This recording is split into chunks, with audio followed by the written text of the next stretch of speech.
Okay, welcome to Fantastic Dimensions. This is another session of Lamentations of the Flame Princess, basically a continuation off of the last session. Um, this one is titled Temple of the... So, when we last left off, the town of Arnbridge had been basically overcome by some strange alien frog person cult. There was talk of a meteor or something that had fallen from the sky, and how the sky had burned over the swamp for days, weeks prior, and that's when people started to act strangely and change. And you guys being Lothwin and a couple of his companions at the time, had traveled through and encountered multiple abandoned villages along the road before coming to the town of Arnbridge, which was basically you found a church there of people who were under siege by these strange frog cult members. Um, Whatever is going on there in the swamp, it's been changing all the people in all the local settlements slowly into these strange frog people who then carry all of the stone and all of the valuables out of their towns and into the swamp. Lothwin is a survivor from Arnbridge, one of the only. I think there was 5 musketeers, and of course, Wolfgang survived the situation in Arnbridge. You were unconscious at the time, but you heard that as you escaped, you were carried out basically by Wolfgang, and the cultists were seen leaving the town in a large marching caravan into the swamp, taking all the valuables and the stone, and a few survivors who had been captured after they fled the church with them into the swamp. Wolfgang helped for a couple of days to kind of nurse you back to health, and then he disappeared. Don't know where he's gone. Perhaps his guilt after murdering one of his companions has gotten the better of him. He wandered into the swamp reportedly, but nobody knows for sure. But he's nowhere to be found now. However, you have been reinforced by 3 other members of the Guardians of the Eternal Flame.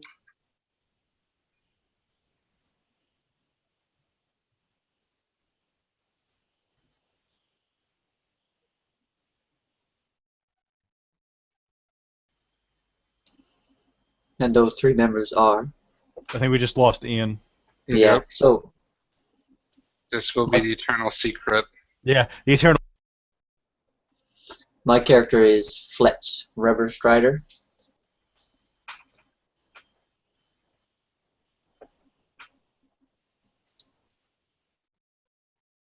Okay. Mine is Cynric Appleton. He's just a fighter, soldier, a former guard from all of the cities. Just your local Englishman, basically. I'm playing Clement Hughes, a sartorialist, but people would probably derogatorily call him a tailor. Oh dear. I'm playing as Lothwin Franks. I'm a priest and a younger member of the Order of the Eternal Flame. I am one of the sole survivors of the first encounter in Arnbridge, and I'm hoping to rescue and find the survivors, or the people who fled the town, before they are ghastly undone by this weird frog cult.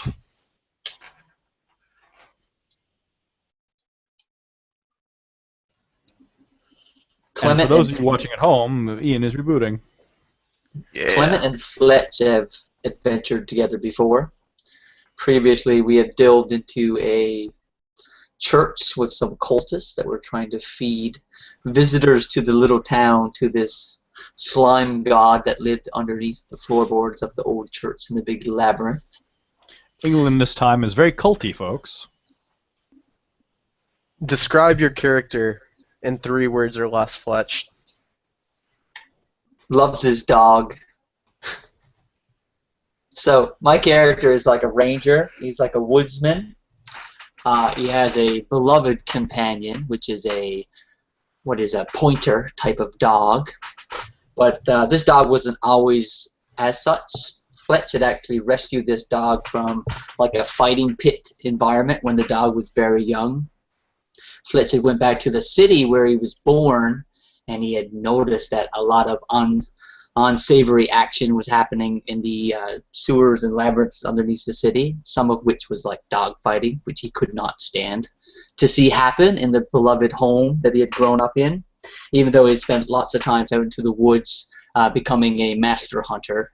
So what he did one evening, a cold autumn evening, he went into the labyrinth of the sewers underneath the city, and he had seeked out one of these fighting pits and had killed all the revelers, all the gamblers that were there. And as he was escaping himself, knowing that more would be coming, he came across one of the dogs that would have been eventually trained to be fighting in these pits. And this dog was a light brown color, kind of like the color of whiskey. And Flitz knew the color of whiskey very well because his father, Jack, was a big fan of whiskey. So as a result, Flitz named said dog Whiskey Jack, and he's been his companion for about 8 years. And during our quest in the little town that Clements and I was on just previously, 2 weeks prior to this, Whiskey Jack was injured again, so Fletch is kind of in turmoil at this point of not wanting to get his beloved dog to be in the line of fire and potentially injured again. So he's going through some emotional turmoil with his beloved dog being back in the fray.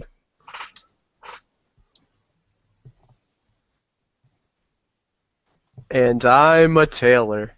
I used to be a guard in one of the bigger cities, so because my previous character died a horrible death.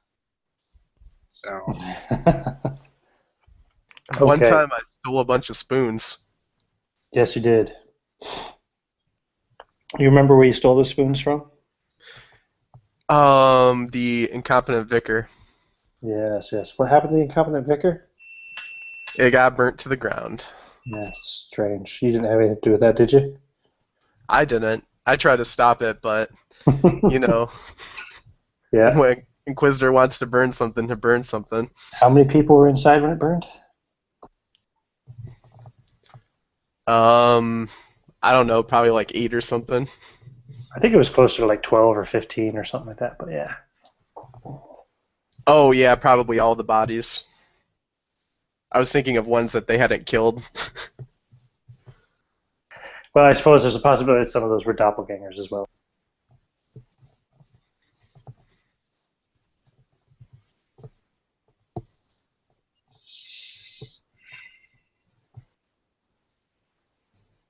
You also notice draped around Whiskey Jack's collar neck, he has this oversized, mini double, beautiful, clear crystal jewel hanging from his dog tag. You'd assume it's fake. Nobody would put something of such value on a dog's neck. Oh my god, you put it on the dog's collar? No metagaming. Yeah. That thing's gonna get lost in like the first 5 minutes. Calling it. Wow. I've Cool. seen the gem though, haven't I?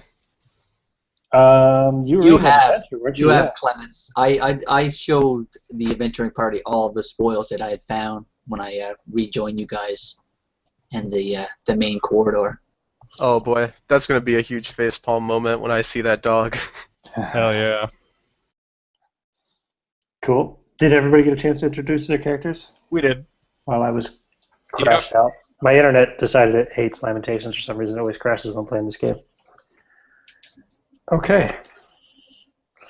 So maybe it's the frog god intervening. That's why the last video also got garbled. maybe so. Maybe so. Okay. So you guys are in a well, it's your own kind of little micro camp, not too far from the town of Arnbridge, and within sight of the marsh. The marsh is called Grimpingham. You can occasionally hear strange sounds coming from the distance in the marsh of like drum beats and chanting, strange croaking sounds. As I said before, nobody knows what's happened to Wolfgang. In theory, it's said that he was seen wandering into the swamp one night. We'll just leave him at that. Laughlin, you've completely recovered from your injuries, so you're back to full health, we'll say. Fantastic, thank you. Okay. You can't have that many hit points anyway, right? So Yeah, no, I have 6, so. yeah, it's fine. Okay. So here you are, Guardians. You also have 5 musketeers with you, the survivors from Arnbridge. Oh, those guys survived, but my guy doesn't. Oh, I'm just kidding. Well, they weren't cut in half by Yep. Wolfgang, so yeah. Can we assume, Ian, that I had access to like basic stuff when I picked up my silver? Because down in the dungeon, I like lost my daggers and my darts and everything. Oh, you could totally purchase them, yes, at rural rates, not urban rates. Okay. Okay. Because you haven't really been to, we'll say you haven't been to like one of the big major cities anyway. I'm going to go out on a limb and say that Lothwin has not had an opportunity to visit a town between sessions. Obviously, basically, everyone else that showed up, they showed up like behind us essentially as they came up the road, right? So it's not like I went to a town, got them, and came back. Yeah. No, they came along. They were kind of, well, Clement and Fletch. I remember your name, Fletch. Clement and Fletch both had previous ties with Wolfgang anyway.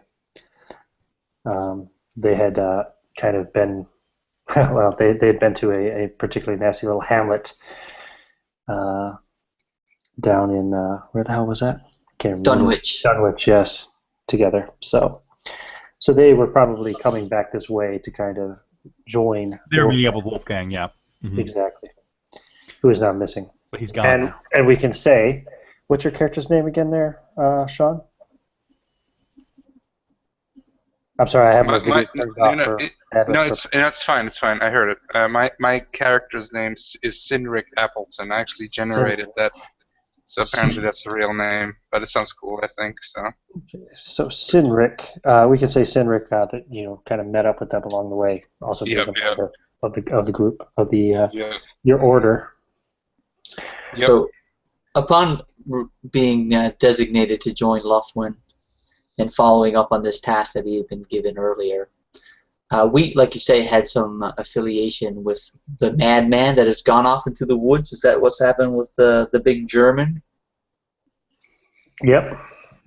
So I'm going to explain to Lothwin our experiences with him and how at the end of our adventure in Dunwich, the big German had tried to burn everyone in the town and had tried to single-handedly fight a whole host of militants by himself as he stormed back down and into the fray, only to escape narrowly with his life. And he was, at that time, vowing that he would be back for revenge. Right. And I'm going to ask Lawin, I'm going to ask him what was his encounter with him and where do we go from here, because our debriefing was pretty vague. We've only been assigned here to assist you. What would you have us do?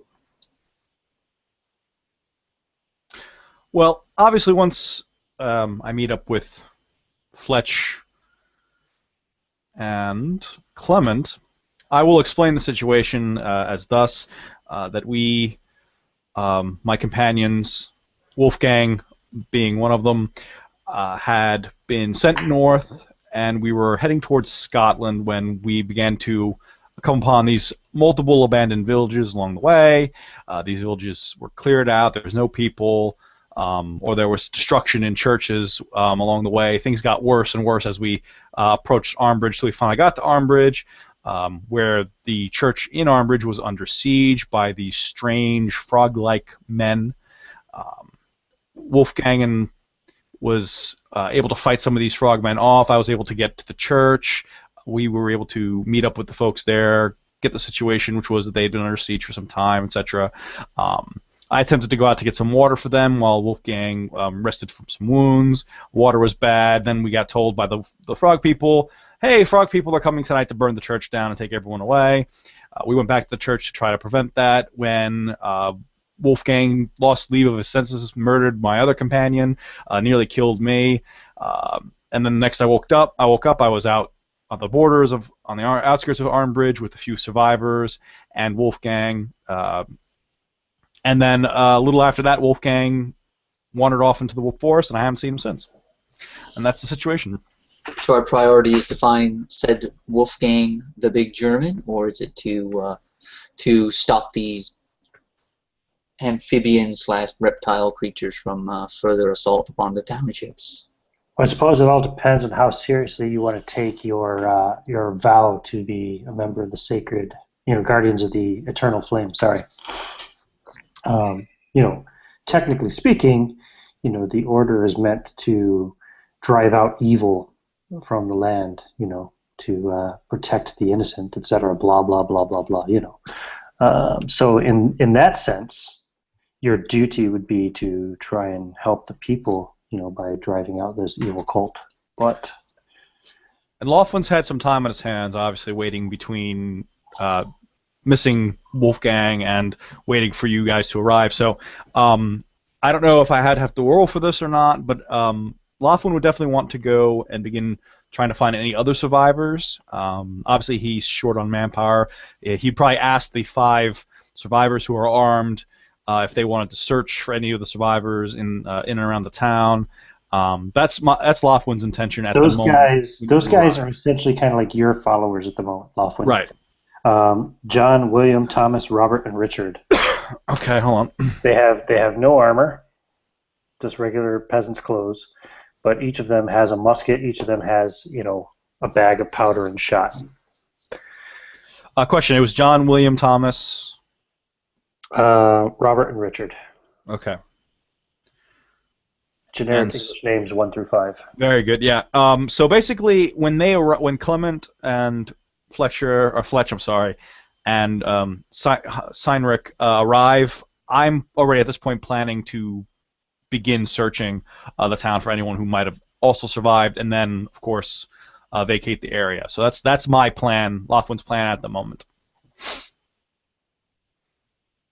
You do know, of course, that several days ago, as the men have told you, a few of the women and children were dragged from the village into the swamp.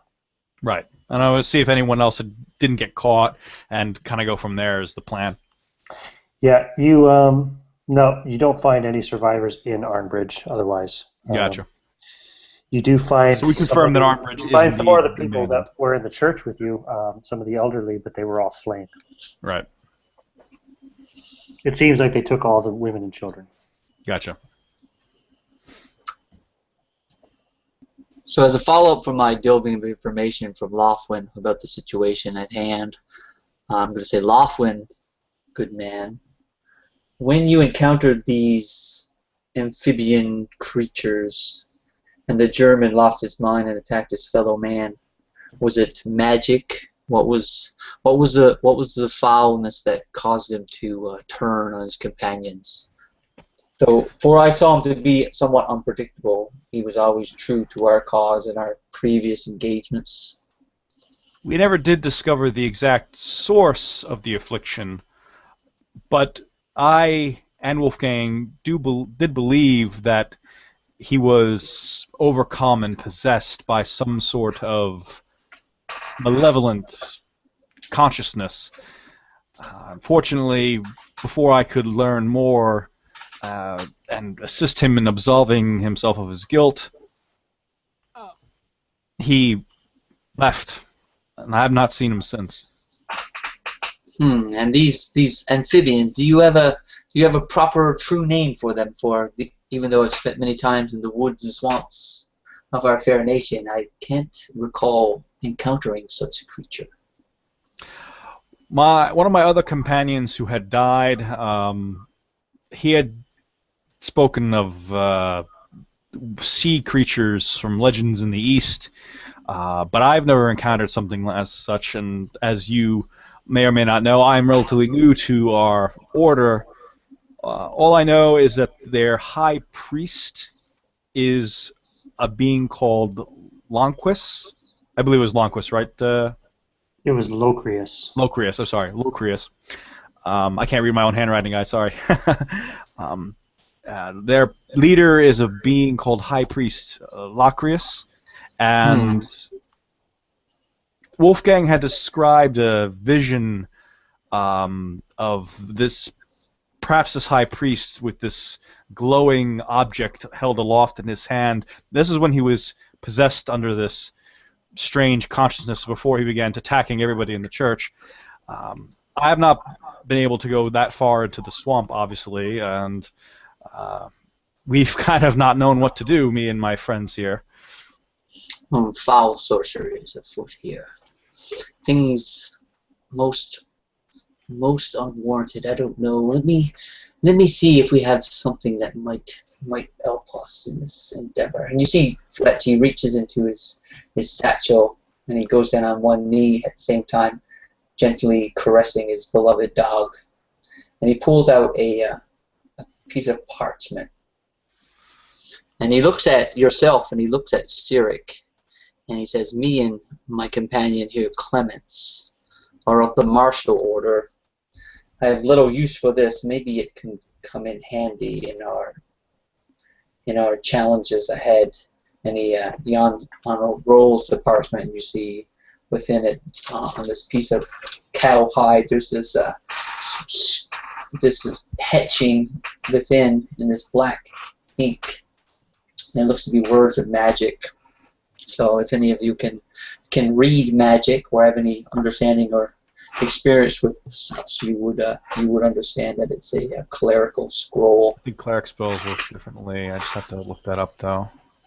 Now, Laughlin, when he says that Clement is martial, you can look at him and you see like a very slender man with feminine features, very dainty. He's wearing like a tricone hat with a peacock feather coming out of the top of it and like a gold doublet. So while he would use conventional weaponry, it doesn't look like this man's ever used a weapon. And on the other side of the coin, you see Fletch. Even though he's a ranger, as previously stated, he is a very large man in stature. He's standing like 6'3", 6'4", and heavily muscled.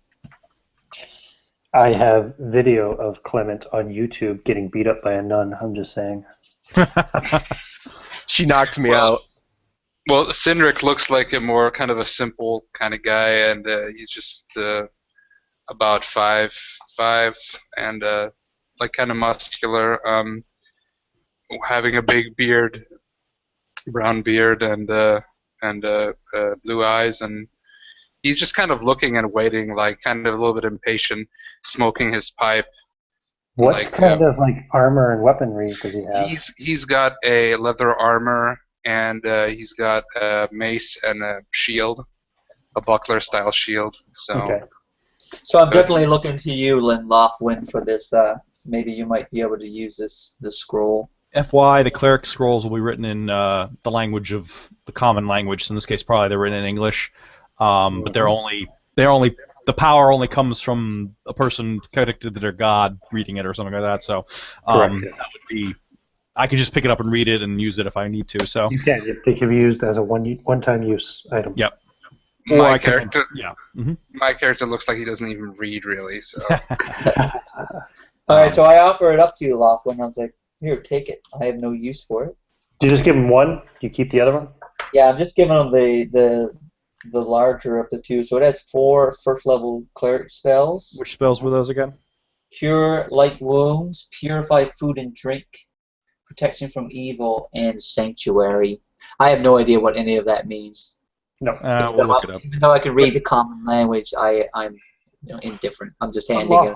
Laughlin will know what they all do. So That that's could be handy. useful, yeah. So you can cast those spells each once from that scroll without affecting your spells per day. Fantastic. Okay.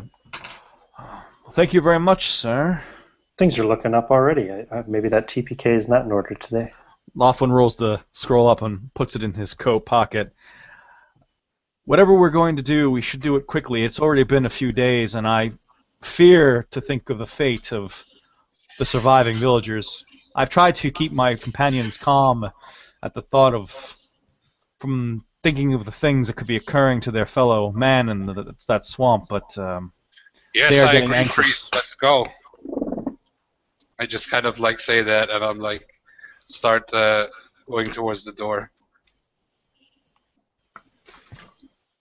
Well, what it will be. Are we out yet? All this talking. No action. I agree, Sinric. But Okay. please, you're pretty heavy thudding through this room. Maybe you will allow me to go ahead, for I have an extensive history of tracking. And I kind of look up to you. Me heavier than you? Sure, go ahead. Is this a swamp we're going into? Correct. I pull out like a hand-stitched handkerchief and kind of wipe my brow with it and say, "Oh my, this is going to be filthy." I kind of look at Andrew's character. I'm like, are we going to the theater or are we going to battle? What is this fop doing here? I look Cynric up and down and I say, I see potential, sir. We could dress you to kill." And I pull out my mace and I just it's a big steel flanged mace, and it has notches and stuff. It's definitely very simply built, no decorative features at all. And I'm like, this is the only thing that I need to be ready for battle. And then I put it back, waiting. Okay. I'm not even armed, so You don't have any weapons? I have a knife, but I could stab That's somebody with it, but it looks more like a tailoring tool. That's right. You have a knife and a piece of string, basically, right? Yeah, I could garrote somebody. Yeah. Okay. Well, the 5 musketeers, as I said, they all have muskets. And they probably have like knives as well, dagger type things or something. But that's about it. My question about that, I haven't extensively read the follower system for this game. So how does that work? I just say what I think they should do, or try to order them about, but you roll for them, or how does that work? Yeah, I'll roll for them. Don't worry about that. Okay, but I can basically just kind of give direction, essentially. Yeah, absolutely. And just let you in on a little GM insight. I haven't really read that section extensively either. So. Okay, awesome. So anyway, as we're preparing to leave, I'm going to turn to the 5 men, and I'm going to kind of gather them together and say to them, "Gentlemen, we are going forth into the maw of evil. Let us kneel and pray." Let's go. Amen. And I do the cross, whatever. I do the cross thing, or like what the Protestants do, and then I just head out. Amen. And Loughlin is going to ignore the impatient fighter, and him and the men are going to pray briefly before they depart. Yes, they would definitely. I stop, and then I do close the eye, but I'm still impatient. I close my eyes and like fold the hands and like waiting. They're all quite religious, so they will pray with you. And this area, Grimpingham Swamp, is new to me, so I'm going to be looking for the highest building and/or hill in the area, and I'm going to climb it. So I'm going to just try to get a peripheral view of the lay of the land, to try to see the scope, the size of this swamp before us, before I head into it blindly. It's pretty massive. It's a pretty big swamp. It's probably, the largest in this region. You could easily spend a couple of days trekking across it, I suppose, or maybe longer, depending on how harsh the environment is within. And from this upper or higher vantage point, can I see any smoke rising or any indication of encampments within from where I am? Again, no, but you hear the drums, and you hear the occasional croaking and chanting. And so the fact that you can hear them would tell you that it probably isn't too far away. You're talking maybe a day, maybe 2 travel, depending, like I said, on how nasty the marsh is.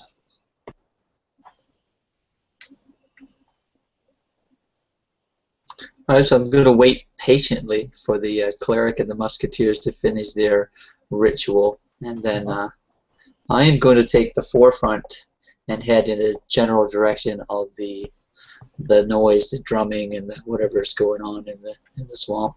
That's fine. Laughlin and the Armbridgers do finish, and we'll follow as you all lead. Just really quick in passing, I give Fletch a little reminder that we should be careful. The Saracen is still out there. Ooh, what's that? The Saracen, a bloodthirsty elf. He almost murdered another one of our order, the Inquisitor. He went rogue. Yes, you told me stories of this elf the last time we were delving, but I at last never met him, so it is third-hand information. Out of character, that's Chepe's character, right? That's correct. Yep. Right. Okay. Just asking. Sorry, I wanted to interrupt.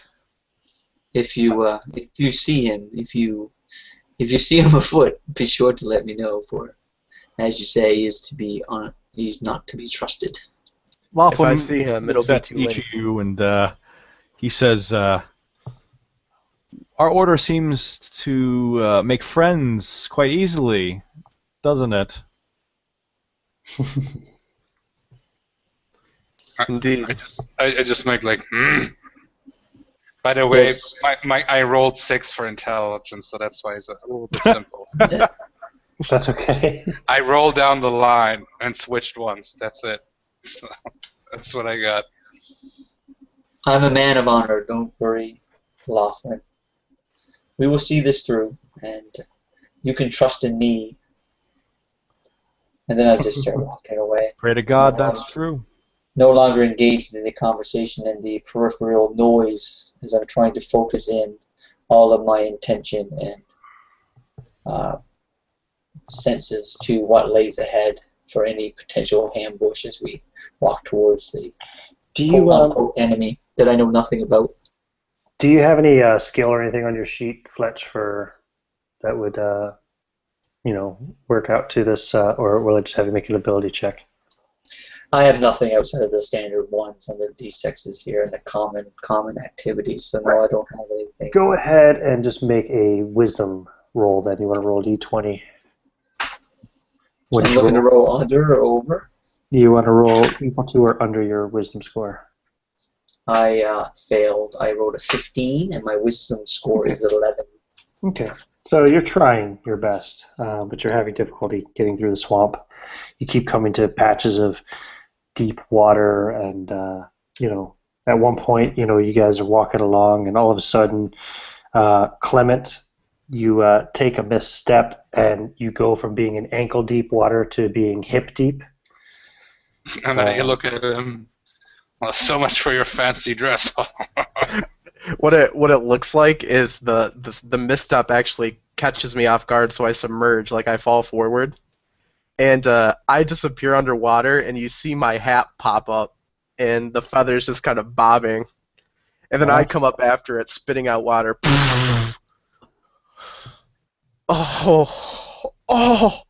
Like throwing the and I'm just chuckling like.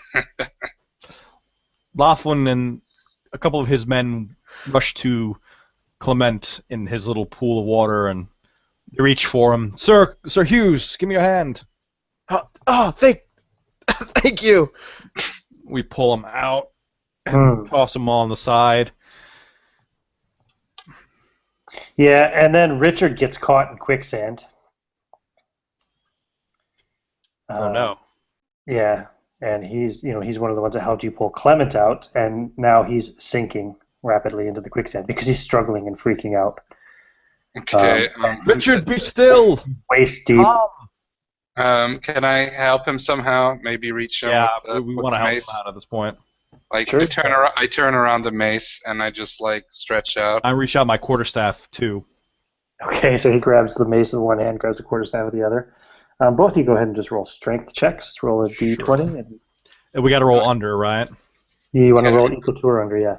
I Lower. got a 13, so I rolled a 9. So Okay. I rolled exactly an 11, and I have an 11. Okay. Yep, you guys are able to kind of pull him out eventually. Oh. Richard, my good man, are you okay? Oh, jeez, thought I was a goner. Watch your step. It's like the bog itself was trying to swallow me up. Aye. It's a dangerous place. Watch your footings, gentlemen. Crosses himself and. Is it like dark? Like, would a torch help us go around? Well, I don't know. I mean, did you guys want to leave at dawn? You guys could have left at whatever time of day you wanted. Yeah, we're probably early-ish in the morning, I'd imagine, when we left, right? Oh, okay, yeah, I fair can enough. imagine you went wandering into the swamp in the middle of the night. That would be not Well, I good. don't know. No, that's fair. But I was away there, so one of the musketeers had fallen into some kind of swampy, quicksandy type We of were able to material. come out, though. yeah, Clement fell into some water and was submerged for a bit, and then a couple of the musketmen and Lothwin pulled him out. But one of the musketmen in the process got caught in quicksand, and then Lothwin and Cynric had to pull him out. All right, so I'm going to take a mental note of the quicksand if it's visible, so we can avoid it in the future. Mm-hmm. You guys travel on for a bit longer. Break for lunch, probably. You have to take a rest every couple of hours, I'd say, probably. So. Okay, I'll eat up one of my rations then. Yeah, the musketmen don't have any food of their own. Does anybody want to share? I share. I have 5 for 5 days worth. How much should I use up? I have a question for you, Ian. Yes. From our last session, I had distributed Lothwin's rations to the people in the church. Is it possible that we have recovered those, or some or all of them? Sure, you could say you've recovered them. Okay. So how many days worth of rations do you have, Lothwin? I had 7 at the time, so... Cynric has 5, that's 12. What about Fletch and Clement? Do you guys have any rations? I have 5. I have 2 human rations and 3 dog rations. We have 19 days worth of human rations to go between 9 men. My rations are iron rations also. Okay.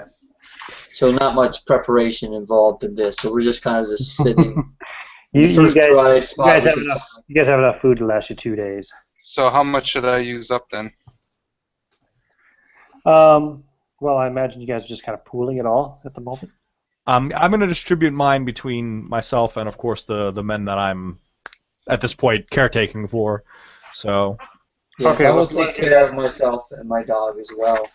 If you want to do it that way, then you guys each use 1 day's worth of rations, except for Lothwin, who uses 6 days worth of rations. Absolutely, got it. I just want to paint this picture for you. I'm sitting Indian style with like a white napkin unfolded in my lap, and I have 2 pieces of silverware. Both of them are real silver, like an embossed fork and an embossed knife. And you see me down there just like cutting my food up very, very carefully. I'm eating this piece of bacon and bread. And I'm just like really like just disgusting, and I don't care, like and then I drink some of my water skin, and then I'm like just right next to Clement. Then I eventually put on the pipe and start turning it on. It's a simple wooden pipe, nothing fancy. It like you spitting next to me makes me lose my appetite a little bit. Like my hand goes up, you see I hate swamps. So Clement, do you only have a knife and a fork? Really, no spoon? Yeah, I do have a spoon. I'd like to think barbarian. that I like to think that one of the spoons I kept were from the silver that I stole. Like I upgraded my mess kit. I think you kept one anyway for memorabilia. Okay, that's fair. So you guys travel on then into the afternoon, and let's see here, 4, 6, 7. Robert makes a painful exclamation, shouts out, "Ah!" And you see him. He kind of falls down, and you see him kicking his leg.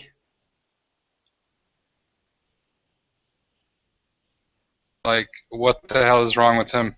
Well, he's got a snake attached to his leg above the ankle. Can I smash the snake with the mace?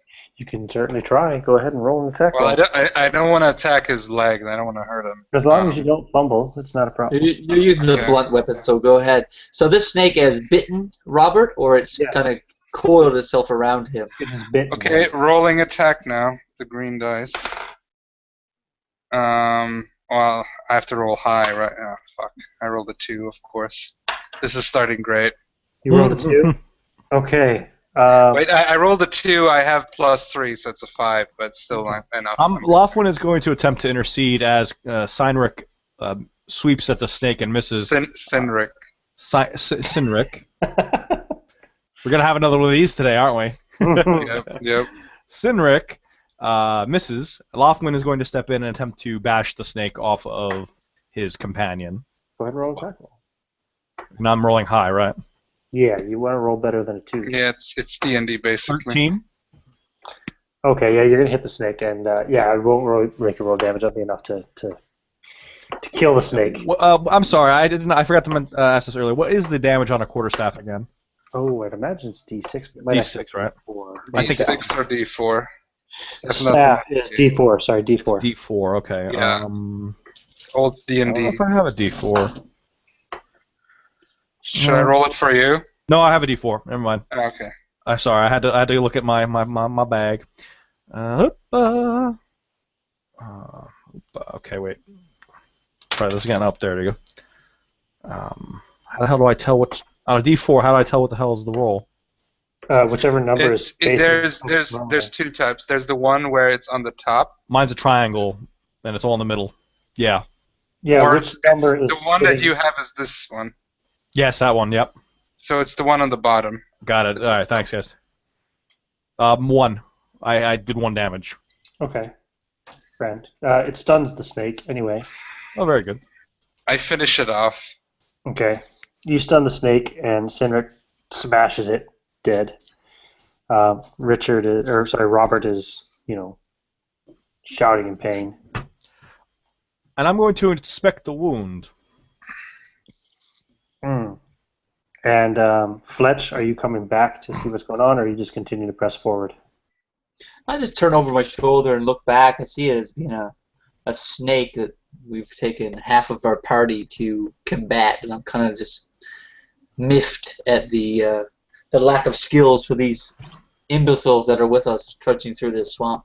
I want to like flag him down when he's looking back over his shoulder, be like, Mr. Riverstrider, he's been bitten by a snake. I look at Clements, he's this flamboyantly figure. Then I look back and you hear this gruff voice. Then I suggest you suck out the poison. I imagine you're good at that. And I turn and walk away. I start chuckling. That's harsh. Wow. What an unpleasant fellow. He just said you're good at sucking. Yeah, seriously. Okay. Well, anyway, yeah, Lothwin is inspecting the wound. The wound is small, but you do see there's instant swelling. Okay, so it's clearly poisonous. Yeah. Or at least causing him a bad reaction. Yeah. And he said, "Oh, it burns! It burns!" Does anyone have anything to handle poisons or venom of snakes? I just say, not me. I suggest you cut the wound. Cut the flesh above the wound so it doesn't spread. Nay, God will see me through. I'm going to lay my hands upon I have Robert. no clue what to do with poison. You're gonna lay your hands on him and. Yeah, I'm going to use Cure Light Wounds. Okay, as your spell per day, or are you gonna? My spell per day one. Yeah, I'm going to reserve the scroll stuff. Okay. Yep. You heal the bite, and he's like, "Oh, thank you very much." You're welcome, my son. Good as new. You really are a saint, Lothwin. I only do God's will. Okay. Well, you guys carry on the rest of that day, and it starts to get kind of dark. It's going to get real tricky and treacherous to try and see and maneuver through the swamp at night. I will be breaking out the lantern then. I'll light up my torch. You can hear the drums. They're much, much closer now. And you hear the croaking and the chanting. Lothwin, when you were besieged by these creatures previously, did they attack by day, or was it under cover of darkness. Day, night, it doesn't seem to bother them any. They attack at will, and they can leap mightily into the air, hop from building to building as if you or I were striding upon the ground. A true foe, not like a snake or a bit of swamp. Indeed. Let us get them while they are unexpected, so we can get the element of surprise. I pull up my mace, and I have the torch in the left hand and the mace in the right. Okay. From the area that the noise is coming from, that's closer now, does it seem to be illuminated as well? Like, will a torch walking through the swamp be a dead giveaway of approaching individual? Yeah, it's not. You don't see any lights in the swamp aside from your own, and typical. Maybe the occasional bit of swamp gas or something, but. All right, so I'm going to put my hand back towards Sinric, and say to regain or to retain our element of surprise. Maybe we should do it under the cloak of darkness. Stay close to me, and my companion will see us through the treacherous area. You see me reach down and gently caress my dog that's standing always vigilantly at my side. And I kind of put my hand on the dog, and you see, even though I'm a very large individual, in my crouched position, I'm about the same height as the dog, and we go creeping off into the woods. I don't wait to see what your reaction is. I just offer it up as a suggestion, and then I head off towards the noise. Well, I look around somewhat nervously, and then I take the torch and I put it in the nearby water to douse it, and then put it back for later use. And I pull out my shield instead. Okay. And then I continue on. Okay. So you guys are traveling on for a little while longer into the darkness. The musket men are all complaining about not being able to see, and it's dark, and it's scary, and they're a bit spooked out. After another hour, Whiskey Jack starts to growl and stops moving.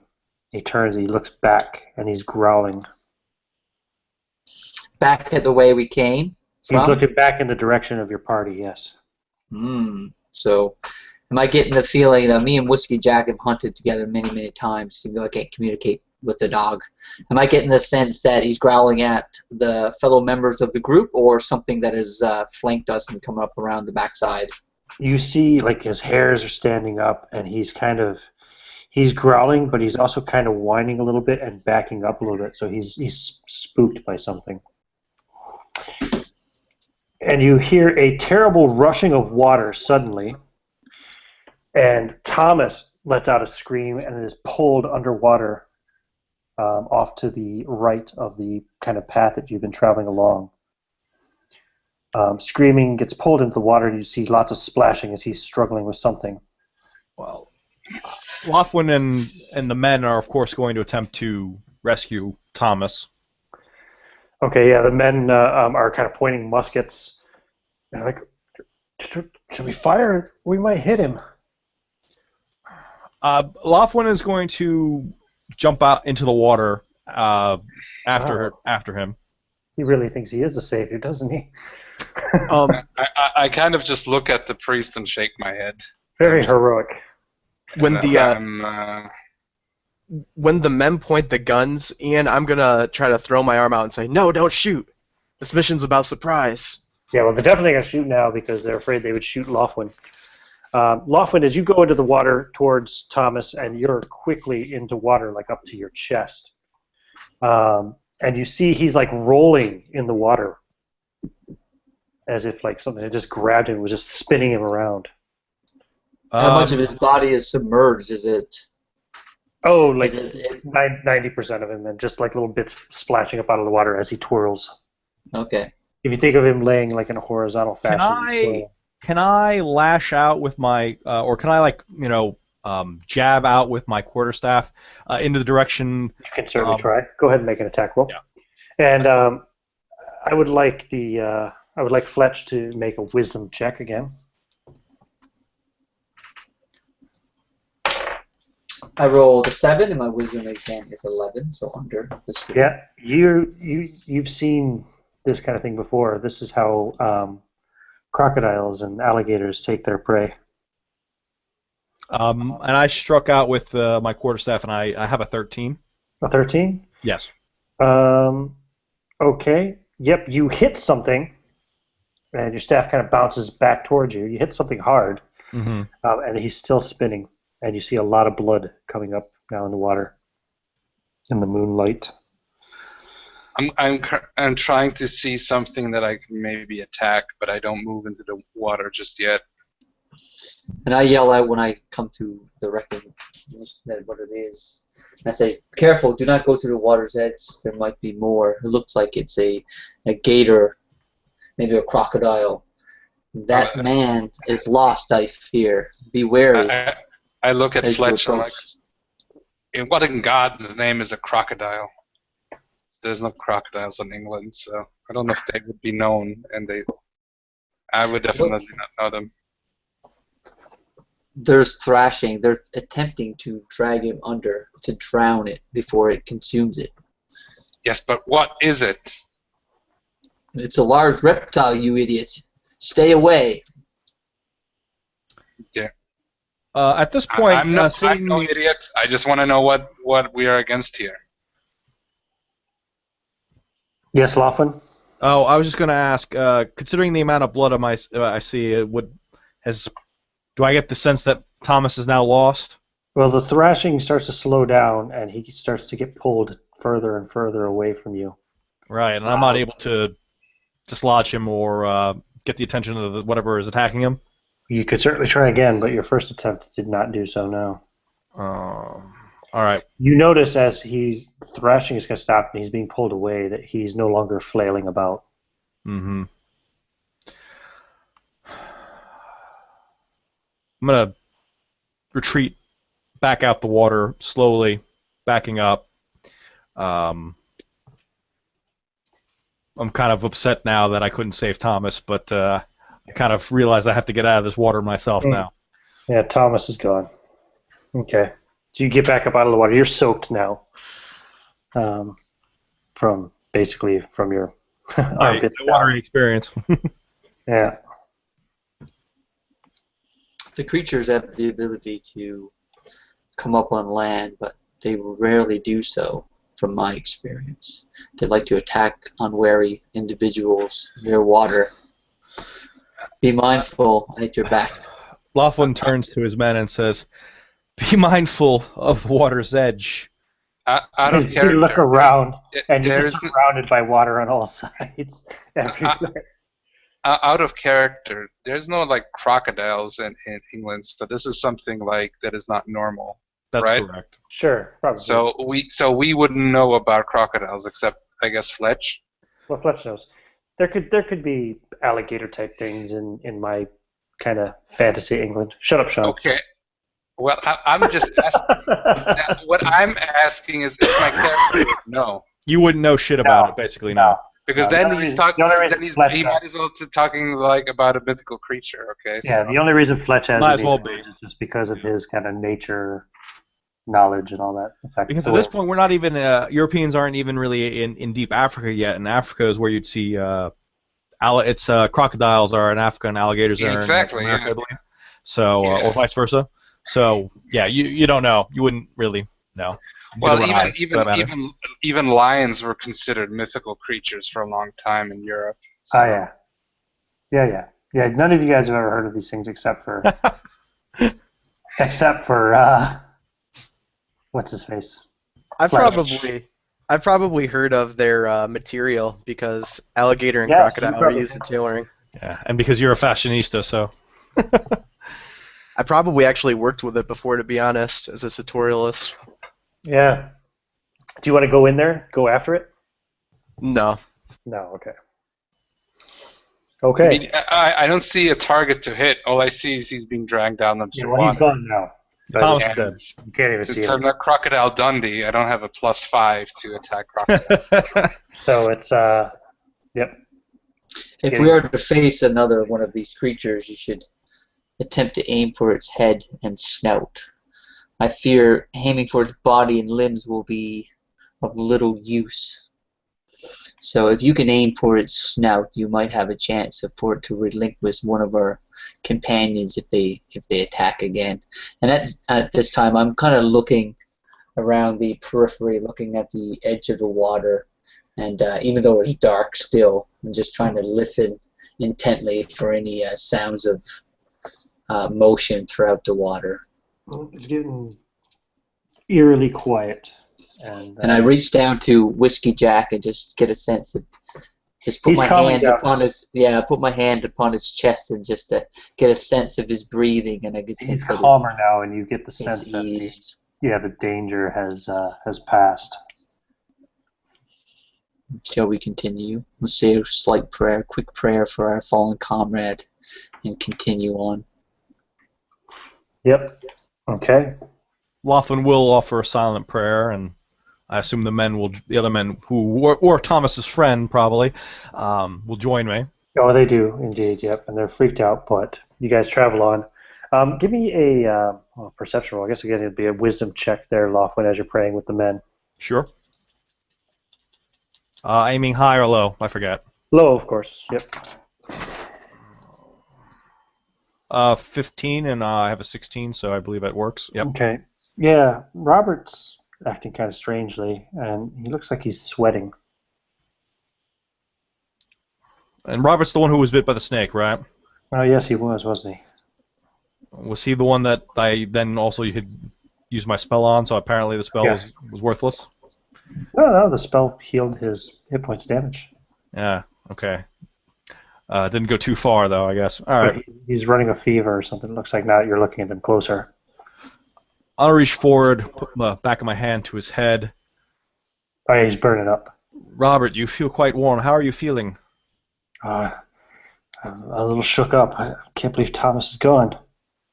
I understand, but how does your body feel? Oh, the humidity, the heat in the swamp is horrible. And he starts to shiver. Well, you're burning up, my man. It's as if you caught a fever or a cold. No, I'm fine. We have to press on. For Thomas. Of course. Now I'm thinking, of course, Laughlin's thinking back to the village, to the times, to the information he gained earlier, and you're going to have to refresh my memory. But during our investigation of Arnbridge, wasn't sickness and fever a part of the change that occurred to the men? Some of them, yes, indeed. Yeah, that was one of the symptoms that was described by some of the survivors, wasn't it? Mm-hmm. Yep, they'd seem to come down with some kind of a strange illness shortly before they'd start to change. Their personalities would change first, and then their physical appearance would also start to change. And yeah. Yeah, that's what I thought.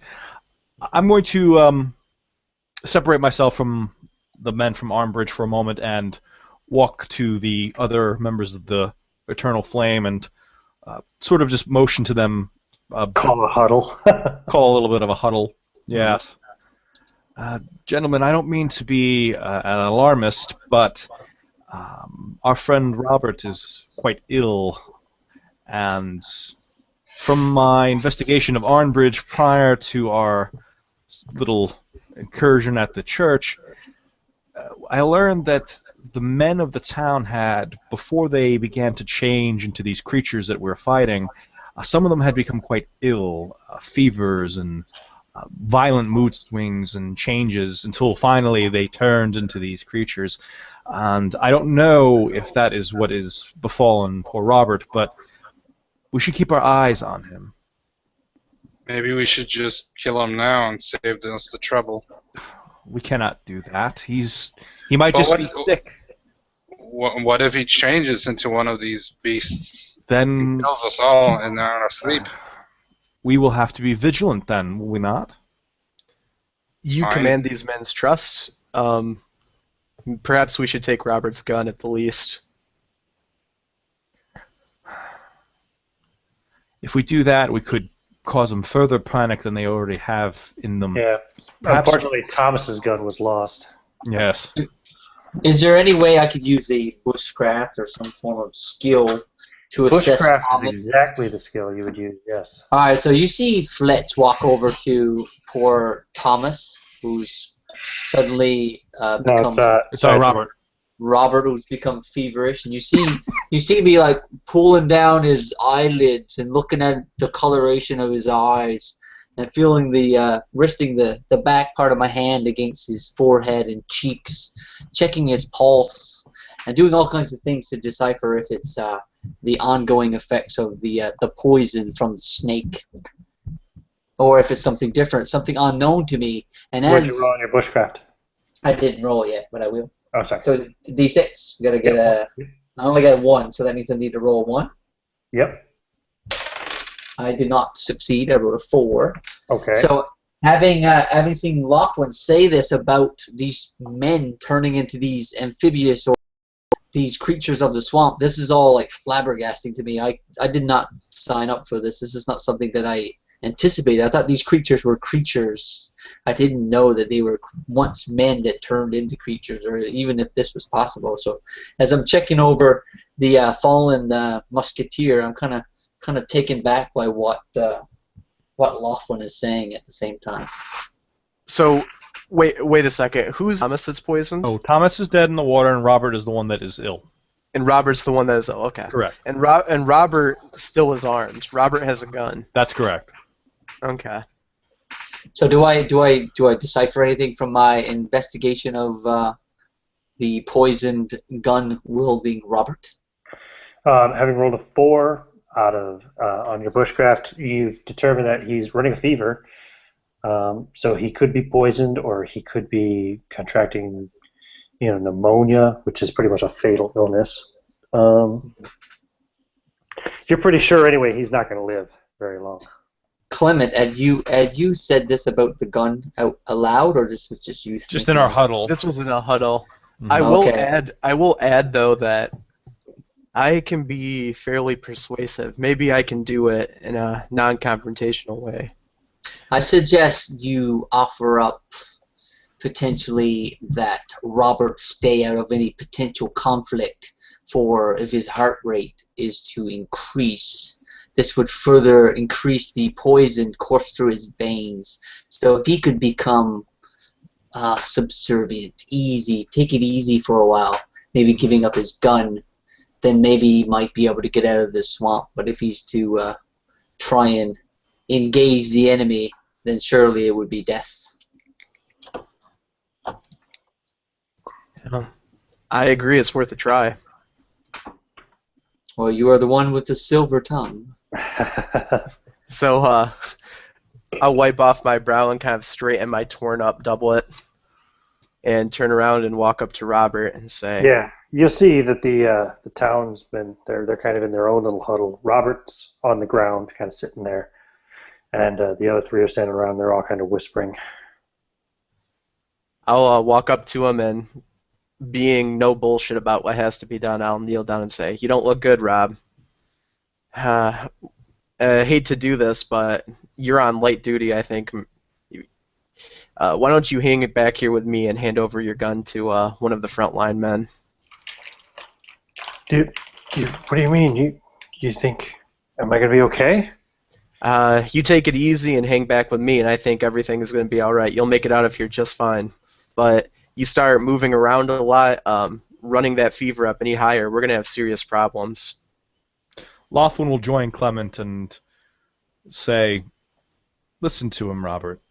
You're not feeling well, and we have to make sure that as many of us return back to Armbridge in one piece as possible."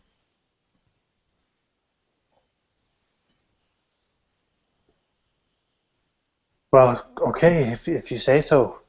He hands over his musket to Clement. I do have another question. Yes. So just kind of looking at the rereading Cure Light Wounds description again. So obviously earlier I cleared up the wound itself. Oh yes. When I healed him. Now obviously I don't know exactly what's wrong with him, but the magic doesn't really specify that. It just says that it can treat conditions, but only one condition per casting. Am I correct in that? Okay, yeah, sure. Okay. Like something like. But it Oh, I won't don't work. It won't work on know. permanent conditions, but it will work on like transitory ones, such as like being stunned or having paralysis, or being blinded Sure. temporarily, that kind of thing. And those are Sure. the examples that it uses. Mhm. So could I could attempt to cure him of this ailment again by going after that condition with the second cure light wounds that I have. Yeah. You'd be wasting your spell. Okay. Unless I'm mistaken, I need to look at the spell list again. But I think curing poison is something else It's in a entirely. separate thing. Okay. Because Yeah, there's a cure disease. I'm just gonna poison. look at it real quick. Poison is transitory. At least this kind of poison is transitory in the sense that you're poisoned for a little bit and then you transit over to dead. Yeah. But it's not like something that if he just sits around long enough it'll fade. Yeah. Well, there's also like you're right. I think it is handled in this poison is handled in separate set of spells because there's a level 2 delay poison spell, for example. Okay, cool. I just wanted to ask because I No, it's okay. I know it's a bit of a meta conversation, but yeah, that's sorry about just that. It was a little confusing. Yep. okay. Save your spells. Okay. Speaking of which, it is quite late at night now. You guys are all pretty fatigued. Do you want to keep on pushing through the night, or do you want to try to get some rest? Well, I think at this point with Robert nearly kicking the butt, and I'm a little wet and tired. I think I'd probably want to stop. How close are we to our quarry at this point?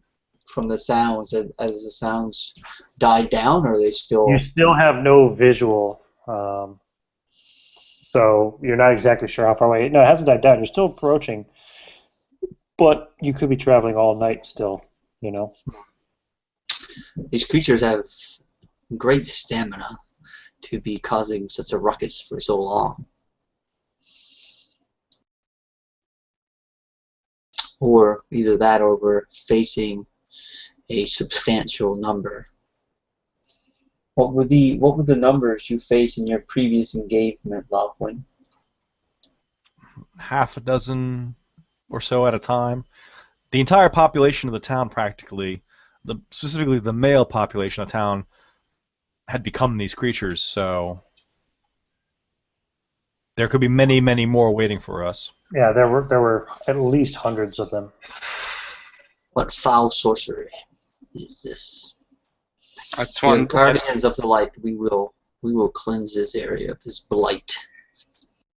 That's some bad devil stuff. That's for sure.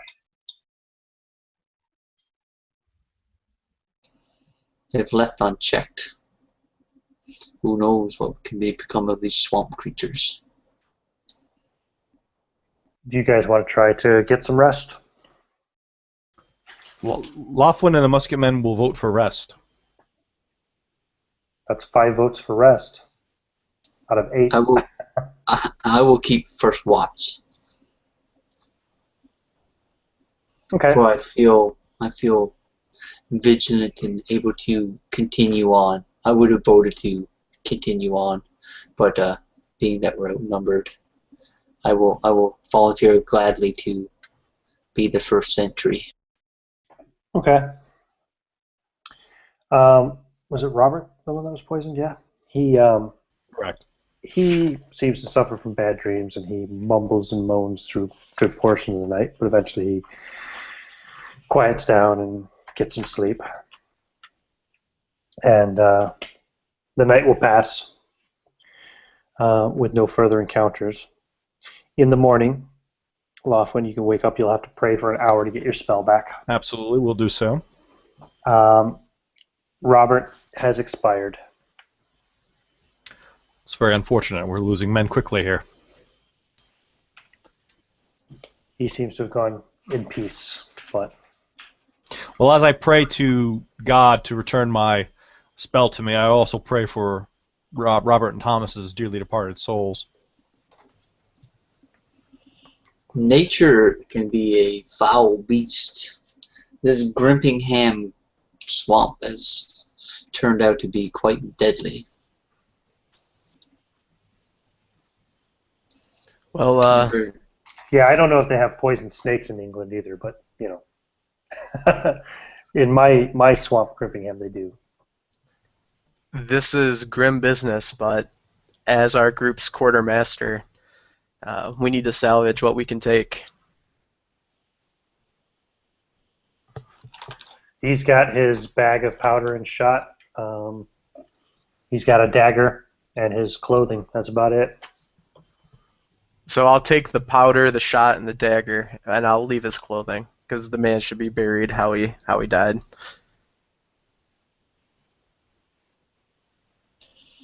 I'm going to look him over one more time just to see if I can get any more information about the cause of death. So we assume it's obviously from the snake bite. Yeah, there's not much more you're going to be able to glean, especially seeing as the wound was healed, so you can't even see any trace of the poison anymore. It's all Right. internal, unless you cut him open. No, I'm not interested in doing that. I'm just looking at the external, just to see if there's any, just to ensure that this man is not going to come from the dead and turn into one of these amphibious creatures. Because, like I said, I'm completely unknown to me any of these witching things that are happening to these creatures. He doesn't show any signs of transformation. You know, scientifically speaking, although you probably none of you have the skill to notice this, but he died of the fever. But Oh, okay. basically, his brain got too warm. Yeah. All right. So as long as I don't see any obvious signs of transformation, then I feel a little more at ease. I'm okay with him dying from a snake bite or fever. That I can grasp. That I can understand. But dying. So Clement, you mentioned a burial. Yeah, just something really basic. Like throw some mud on him in a low place or something, so his body's just not laying out exposed to the elements. Right. Yeah. Laughlin, of course, will assist Clement in this. John, Richard, and William. I will help him too. That's one of the most humane moments I think I've had in a Lamentations game. Well, as we all gather over the body, once it's been buried, Laughlin will extend his hands outward and say, I'd like to all take a moment to pray for Robert and Thomas, and for all the folks of Armbridge who have unfortunately gone to an early grave. Let us bow our heads in prayer. They all do. I don't know about I do too. Fletch and I do too. I offer a brief moment. Of course, after that, we can all continue forward now. yes, you can, and it's morning time. Rations. You have what, 1 day's worth of rations left between 4 men. That's correct. It's going to be a light breakfast, Indeed, indeed, indeed. or a normal breakfast, and you just won't eat anything else all day. I could have also attempted to forage some berries and/or You mushrooms. could roll your bushcraft. Smart move.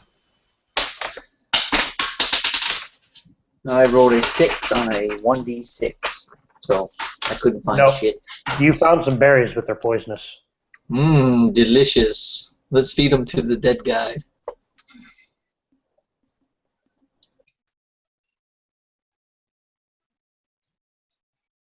As far as like wildlife, you don't really find anything edible.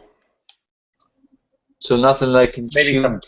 Maybe some bugs and worms and shit. Yes. I like living in the woods, in the forests, and the swamps, but I'm not going to be eating any grubs today. I'll just use my rations. You see Fletch reach into his pouch and feeds his dog first. Then he feeds himself, and there's really not a lot of difference between the food between the two. If anything, it seems like Whiskey Jack is eating better than Fletch. Okay. Carrying on then.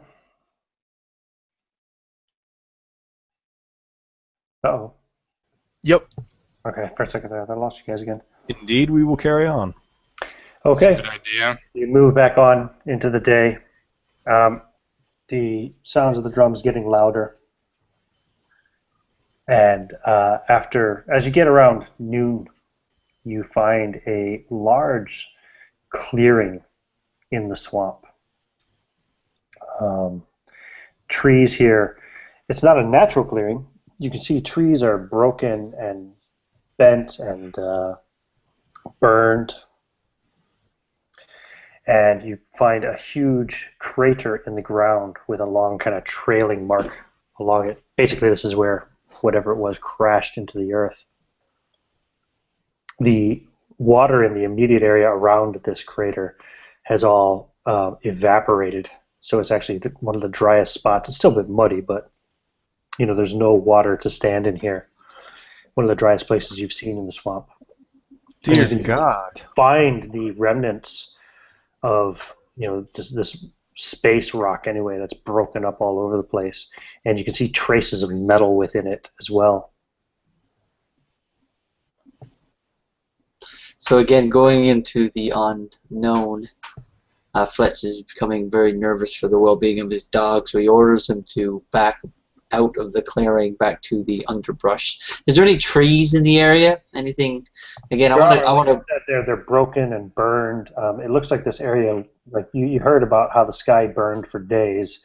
It looks like this area was on fire for days. It's all blackened and burnt. So there's nothing that I can climb to get a vantage point.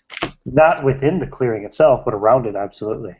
All right, so I'm going to find the biggest tree I can find in the immediate periphery of this clearing, and I'm going to attempt to climb said tree and just scan the area for anything incoming or anything that's immediately in the immediate area that I can witness. Go ahead and give me a wisdom check. Roll under. What are the rest of you guys doing while he's doing this? Well, I'm looking around. I got my mace out, I got my shield, and I'm basically looking around for any kind of trouble that I can swing my mace at. So I'm not really good at this, I don't know, ranger stuff, I guess. Okay. What about Clement and Laughlin? Laughlin is a little bit shocked and awed by the crater, but he and his remaining men will now be ever more mindful now that they've reached this far. And I'm going to be scanning the horizon and the surroundings and just keeping on my toes. It's massive. Yeah. The trail leading up to the crater itself is probably 300 feet long, maybe more. And the crater itself is about 100 feet in diameter. The only thing I say is, like, was this burned by hellfire or what? What has done such a thing? I don't know, but it came from the sky.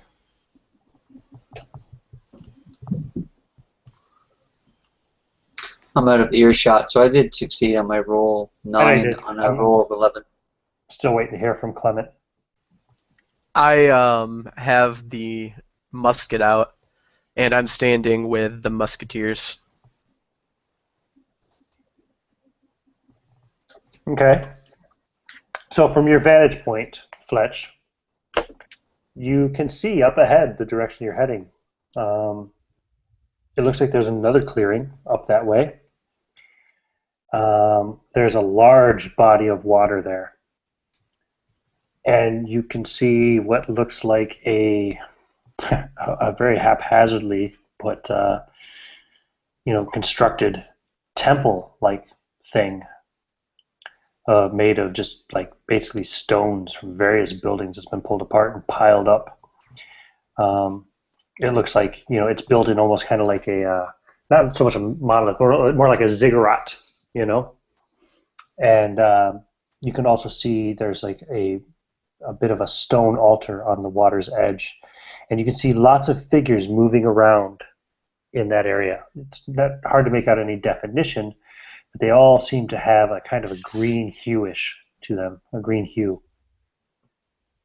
Should have been a greenish hue, not a green hue-ish, but yeah.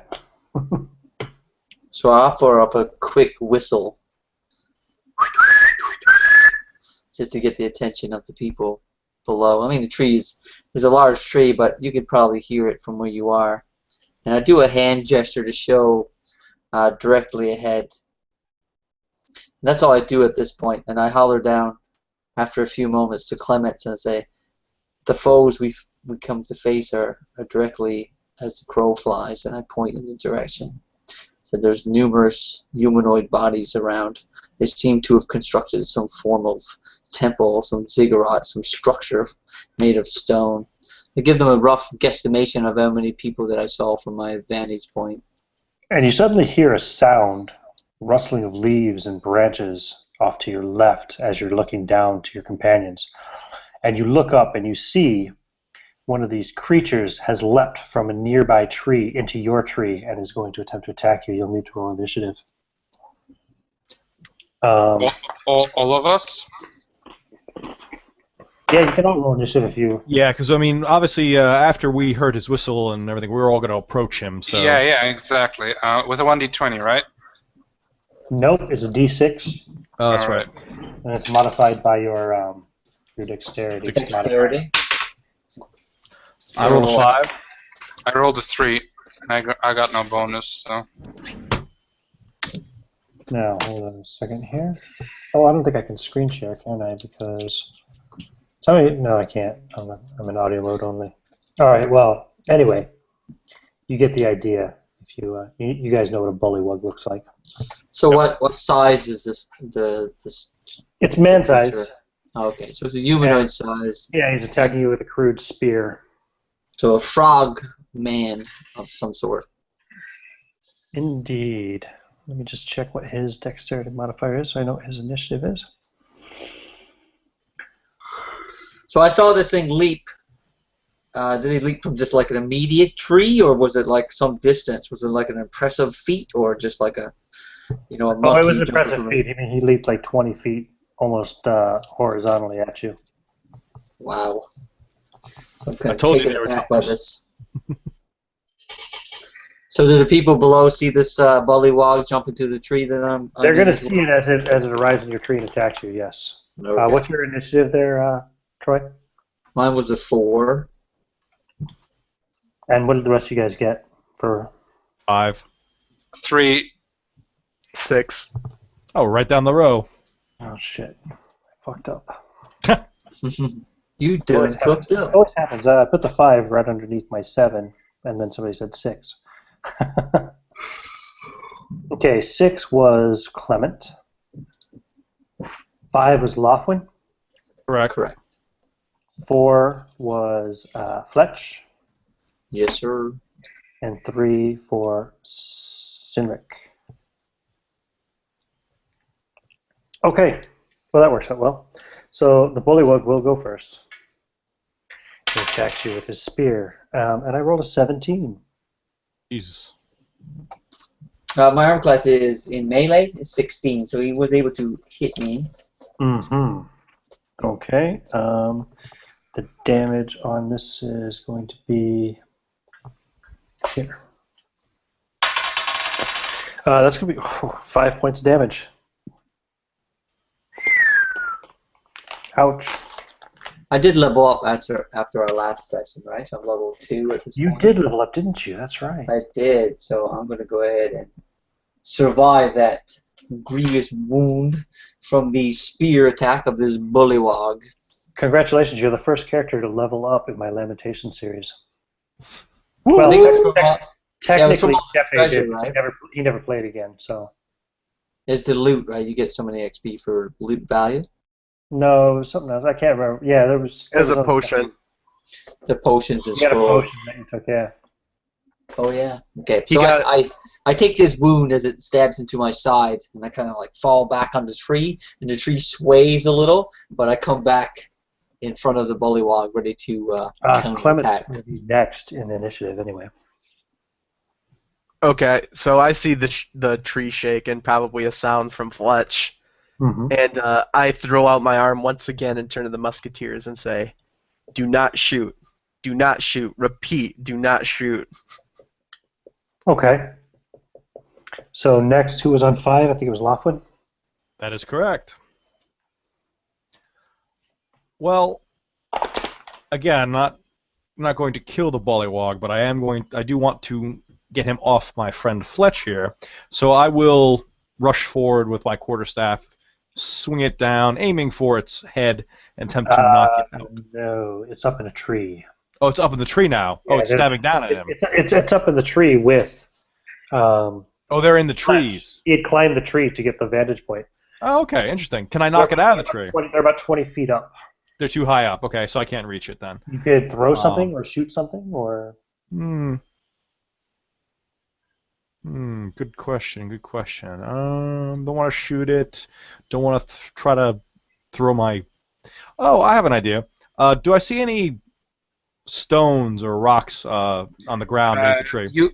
Out of character, couldn't you just tell the musketeer guys to shoot it from the tree? No, we don't want to. We don't want to shoot them, or else it'll alert everybody. That's true. He could say that, but yes. Yeah, but I think me and Clement are on the same page here. We don't want to alert the entire ziggurat. So yeah, I'm going to look for any stones at my feet, and I'm going to attempt to make the mightiest of hits and try to knock this thing out of the tree. You can certainly try. Go ahead and roll a melee, missile attack. Yeah, sure. That's modified by dexterity, yes? Yes, it is. Which doesn't matter for me because I don't have much of it. I believe that terrible. I believe it's a 6. So no. You throw the stone and miss. Worth a shot. Okay, who's on 4? I think that's Fletch. Indeed I am. So I'm going to retaliate with my rapier. So you see Fletch unsheath this silver-hilted rapier. It's quite exquisite. And he's going to lash out at this bullywog. And that would be a 14. A 14 will hit. Alright, so if I could, I'm going to attempt to leap from the tip or the top of the tree I am and jump on the tree directly opposite. And as this tree sways back and comes forth, I'm going to try and stick out my rapier in a thrusting motion as the momentum from my swinging on the tree lunges forward into the bullywog. It sounds cool. Go for it. If you can pull this off, then this is like a Wuxia movie. Seriously. Yeah, It's right. getting there. It's getting there. Jumping Fletch, hidden. Crouching tiger. Yeah, let's do it. No, crouching Clement. 1d8 for the rapier attack. Oh, I rolled a 8. There's no modifiers to damage, so straight up 8 damage to the bullywog. So all the momentum from my jumping from tree to tree, I completely impale this thing right up to the hilt of the rapier. It'd be cool if I fell from the tree with this creature, being that my blade is so deeply impaled into it. I don't think that'd be good for you. That's alright. I think it's cool. That's alright. You can roll up a new character. No worries. So yeah, I did maximum damage with my tree leaping attack. Oh yeah. Yep, you murdered it. So this was swift. So this was only a matter of moments. Yeah, This this creature was was one round. dispatched. This was literally a space of 6 seconds, and you actually literally attacked 3 seconds after it did. So does his body fall down to where my companions are, or is it up? Yeah, it falls down, bouncing off the limbs of the tree, and it hits the until it hits the ground. All right. So as the body of this bullywog plummets to the ground below, I kind of crouch over and inspect the spear wound that I had taken just previously. No signs of poison, if that's what you're worried about, anyway. But you're definitely cut open pretty badly. You're gonna need to bandage that up. Yeah, well, I have some cloth about, so I can do that quite quickly. Mm-hmm. That's my primary focus. I look at the frogman guy corpse and I just kind of poke it hesitantly with the tip of my mace. Yeah, its extra long tongue kind of rolls out of its mouth and hangs out. And Anybody know what color blood frogs have? It's Red, reddish, like, same It's as still reddish, isn't it? Yes, it's all blood. They're and, not. and, oxygenated blood, son. Yeah. I guess there's no Vulcans here. Okay, fair enough. well, these monsters wouldn't need to have red blood. No, it's fine. It does. I mean, Um, it was a man until recently, anyway. And I just say, is this, what kind of devil spawn is this? Yeah, And first just time you've walk ever away. seen these things for sure. Yeah. These are the creatures that the poor folk from Arnbridge turned into. John, William, and Richard are like, yeah, they must be close. We have to press on. Maybe we can still save some of the. Yeah. We'll press on, but we'll do it together and carefully. These things are dangerous. Yes, definitely. As I scan the area one last time before I descend and climb down from the tree. Yeah, I mean, you get your bearings. You know exactly where about you saw the large body of water. You saw the makeshift ziggurat and the altar and the dancing figures. And it's early in the day at this point, so we have lots of time to come up with a sound plan going forward. No, you could walk there in less than an hour for sure. Even doing so stealthily. It's very So close. as I get to the ground, you look upon me and you see my rapier, even through the scarlet, is just dripping the blood of this creature. And you also see across my abdomen, you see, even though I've wrapped it with cloth, the blood is quickly soaking through, and this bandage, this makeshift bandage, is already coated and completely filled with blood. Mr. Riverstrider, you don't look very good. Yes, may I assist you? I look down at the wound and say, I'll be okay. But you see quickly that my face has become somewhat ashen and white as I've lost quite a bit of blood, even though only moments has passed. This thing is just spitting out blood just from the nature of the wound that seemed to have, the spear seemed to have penetrated between two of my ribs. Even though it didn't hit any of my vital organs, it's definitely caused quite a gash. It's a pretty grievous flesh wound. Perhaps we should close that wound before we continue forward. Perhaps we should. And as I say that, you see Whiskey Jack come running from the woods, and he's like whimpering at my side, obviously showing that he's concerned for my well-being. And I remove the bandage and pull up my leather tunic. And as I do, you can see that indeed the wound is probably like 4 inches long from the width of my rib cage, basically. And there's exposed bone from the rib cage as the spear had cut through. Yuck.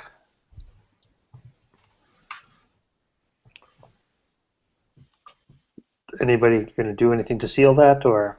I'm just sitting there in a swamp. Sitting in a dirty spot with my ribs. Yeah, I'm like, we could seal it with a hot knife. That was my thought as well, perhaps. Or if we had a needle and twine, we could try to seal it that way as well. Yes, maybe if we had. I'm looking at Andrews, at Clement. I'm like, hey. Yeah. You got a needle and twine there, Taylor? You got something to sew? I do, but I'm going to say I think we're going to be better off with a hot knife. I start gathering wood to make a fire to heat up the knife. And I look to. Who's got a knife? I have a knife.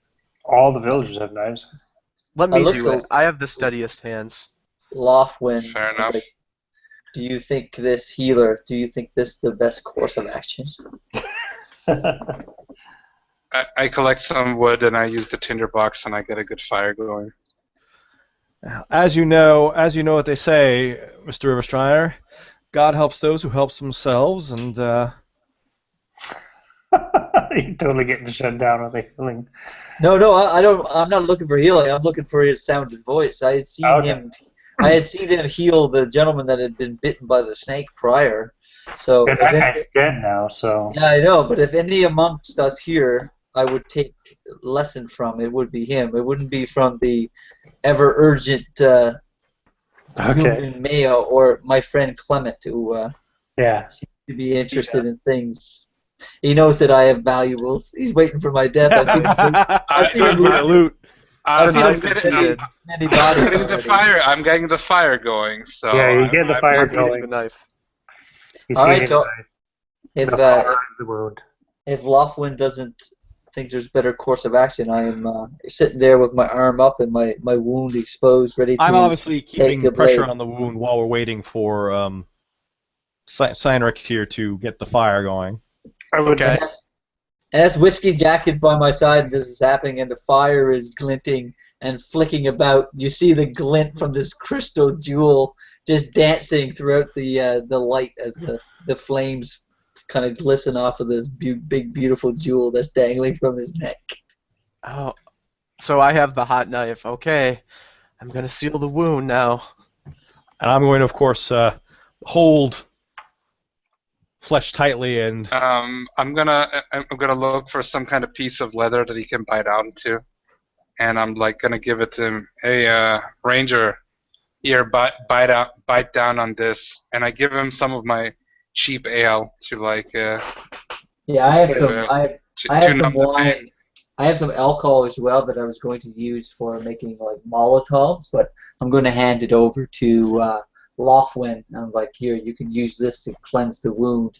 And I hand him this bottle of what looks to be like a moonshine. It looks like to be an unmarked bottle, this white mixture, and you can see like little grits and dirty bits in it because this thing is obviously homemade. It's distilled. It's not something that came from a manufacturer. So I hand you this bottle in preparation to clean the wound before and after. Before Clement puts the knife to the wound, I do cleanse it with the moonshine. Offer some to him as well before he bites down on the leather. No problem. Yeah. Give me a quick just Constitution roll there, Troy, for Fletch. This probably should have been time for me to drink that potion of durability, but I don't know what it does. Constitution check, you say? No problem, man. Let's see. Constitution is... I rolled a 7, and my Constitution is 14, so twice as good as it needed to be. Okay. Yep, you're all right. You don't pass out, and you don't like scream out too horribly in pain. Let's see what Clement actually did first. He might drive that dagger in me. Yeah. Do you mind if I describe what happens? Yeah, go for it. Okay. So I kneel down. I have him sit down, like propped up next to the tree, and I kneel down next to him. I empty my left pocket out, and you see me pull out these big spools of thread and a needle and a bunch of stuff, and I set them down on the ground. And then from behind my back, I pull out the red knife, and leaning in, I have it right over the wound, and I get real close to his ear, and I go, "Who sucks now?" Amazing. Nice. Nice. What do you do? I just press it like really quickly, right on top of the wound, right when I say, "Who sucks now?" That's brilliant. Okay, you guys want to take a quick 5-minute bio break, and then we will approach the temple. Sounds good. Cool. Just sound off when you get back.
Well, I am back. I don't know if anybody else is. I'm back too. Are you having fun, Sean? Yeah, I'm having fun. I'm a little bit tired. It's a little bit late here. Yeah. Well, But this will be wrapping up anyway in I think less than an hour. yeah, I thought so. No, it's just my character. He's not. I rolled him as I went down the line. It's cool. He's not very intelligent, so he's not the big talker really. Yeah. Um, The rules anyway when you roll up a Lamentations character, if your negatives outweigh your positives for your stats, you can re-roll. okay. So like I Well, think you had like 3 negative ones. I have and 3 negatives and I have 1 plus 1, so it's So, okay. so if that comes out to like a total of -2, then you could re-roll. Technically speaking, when it comes. Yeah, I know this now. Okay, I'll do that next time if that's the case. But I'm gonna go with him now. So That's cool. see how good, how far I'll get with him. Just looks like John is back. I don't have my cameras on. I can't see anybody's video, so I've decided to limit my bandwidth so I don't have more broadcasting issues. Yeah, that can be a hassle.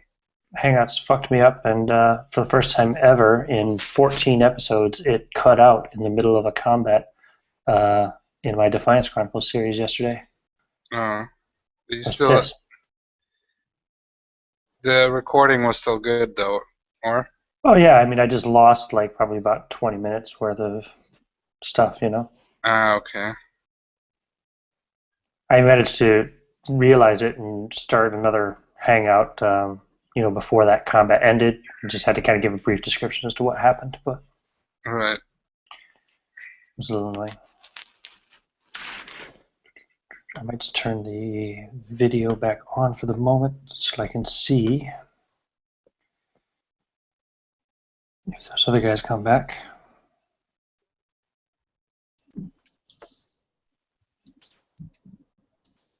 Troy's back. I hear him. Yes, sir. I'm back. I thought John was back, but maybe he's not yet. Waiting on John and Andrew.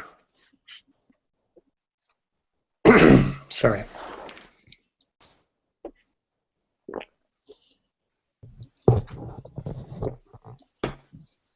Alrighty, I'm back. Andrew's back, so now we're just waiting on Loftwin. Are I'm you the kind really, though? That Laughlin guy.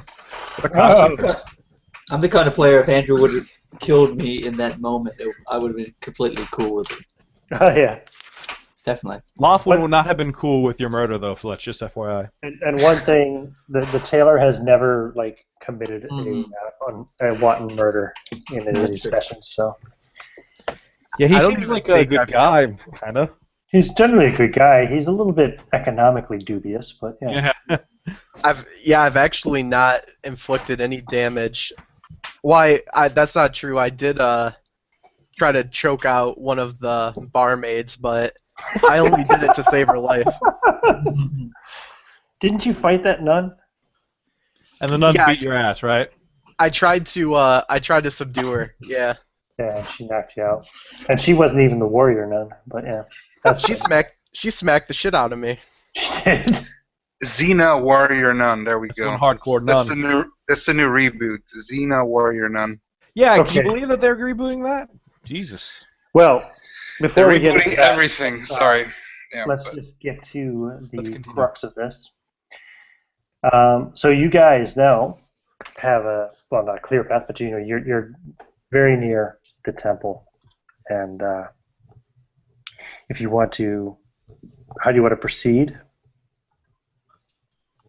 I'm going to whisper into the rest of the group and say, now, the last time we had an opportunity like this, before we left, we were going to leave the church, my group and I earlier, and assassinate, I believe is the word, this Locrius figure, hoping that would throw all these other creatures into disarray.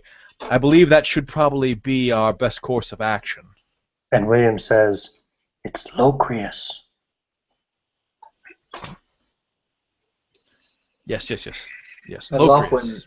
This Locrius, he's obviously the leader. He dresses differently, looks different than Has the the others. spear in his hand, as far as we are understanding, yes. As for diversion, you can leave that to myself. I will create a diversion. Maybe lure the throng, the biggest group of creatures, away from this Locrius figure, so we can sneak in and slit its throat. Doesn't matter what his name is as long as he gets killed. And I'm slowly wrapping some arrows with thin, what looks to be thin cloth. And I start The musket men are kind of hefting their muskets, like, yeah, we can take care of him. Just get us a clear shot. I start pouring some liquid, some more of this moonshine alcohol liquid all over these cloth-covered arrows. Fletch, perhaps you and the musketmen could provide the diversion while we three go after Locrius. Yes, we'll want to see close up that the creature responsible for this madness has been slain. The musketmen are looking kind of hurt, and they're looking lost. What? You want us to be diversions? You don't want us with you to kill the high priest? I don't want to put you in any more danger than you're already in. Besides, you know what? I think that's not a good idea, priest. I think these musketmen, if I have a chance, I will smash the brains in of this devil priest or whatever he is. But we shouldn't disregard the musketeers here. These weapons are quite powerful. I don't care who gets to kill as long as we get to kill it. At that statement, you see Fletch do a little like disregarding sound when you say that these muskets are good weapons. At the time, there probably would have been a big divergent between longbowmen and musketeers. So I definitely like looking my nose down upon these musketmen and their potential of any use. I've been kind of like off-put by them even being in the party this entire time. I don't mean to rain on our parade, but killing Locrius may be the easy part. It's how do we get out after he's dead? We smash our ways out. We hack our ways out, basically. I'm with Clement here. It does not seem like we have what I would call a solid plan. Well, what do you say, priest and fop? I don't even know what the hell you're doing here, really. Maybe the priest has some use, but it's like, are we gonna tell them jokes or use our etiquette or whatever you use and ask them to go out of the way? These are monsters. These are devil spawn. And they're quite deadly and in large numbers. And if we actually want to achieve our objective, I feel we should have a plan. And I'm not versed in... More talking, great. We're going to talk here. And I'm not versed in these manners, Seinrich. You are supposed to be. And I have not heard you offer a suggestion yet, other than smash our way through these frogmen who will likely tear you limb from limb before you're able to do that. Oh, really? Well, we'll see who's going to be torn limb from limb before, but we have the musketeers here, and we got the ranger here, so they're going to give us basically cover. As I suggested earlier, yes. Yeah, so they can shoot us a path through, if necessary. I was thinking perhaps we approached by stealth, perhaps. Using them as a diversion, as Fletch, I believe, was suggesting earlier. Yes, keep it quiet, guys. We're going to have them on us before we devise this plan. I, with these flaming arrows, will set the woods and vegetation aflame to the left, drawing the attention of the larger group. And if, by luck, we're depending on luck here with this plan, I will readily admit the leader of this group does not go to investigate, maybe, just maybe, he will be left with less bodyguards, less foes between you and him, whoever goes in for the kill. Okay. Or we can send the ever urgent fighter friend here, and he looks down at the little bearded, mustachioed man. He can create the diversion, and I can make the killing shot. Either way, we must separate our main foe from the majority of his followers. We cannot go through them all to get to him. Either way sounds good to me. Mr. Appleton should be there when we kill Locrius. We're going to need him in that close quarter scrap. Yes, I definitely agree with that. So our two friends here might be definitely smarter than me, but doesn't seem like you have even proper weapons or armor to go into a fight like this. So, yeah. Alright, so I will take these and look over at the 3 remaining musketeers, men at arms with me. We will flank to the left. I will create the diversion of the flame, and then we will rain down death upon them, creating the diversion. You, looking at Sinric, and the others will flank to the right. Hopefully, the foe we are here to kill will remain. Surely you would not go with the others to see what the diversion was. If not, he too can be caught in the rain of fire, and maybe our job will be made all the easier. Cool. So you're going to take them around the left flank. You said you're going to... What are you going to do about fire? You're going to create some fire? He's going to light the forest on fire. So basically what I had done is they're going to fire their muskets into the crowd, and then you're all going to run away to get them to chase after you. Surely. Sounds yes, about right, yeah. That's what we'll do. We'll run in the opposite direction.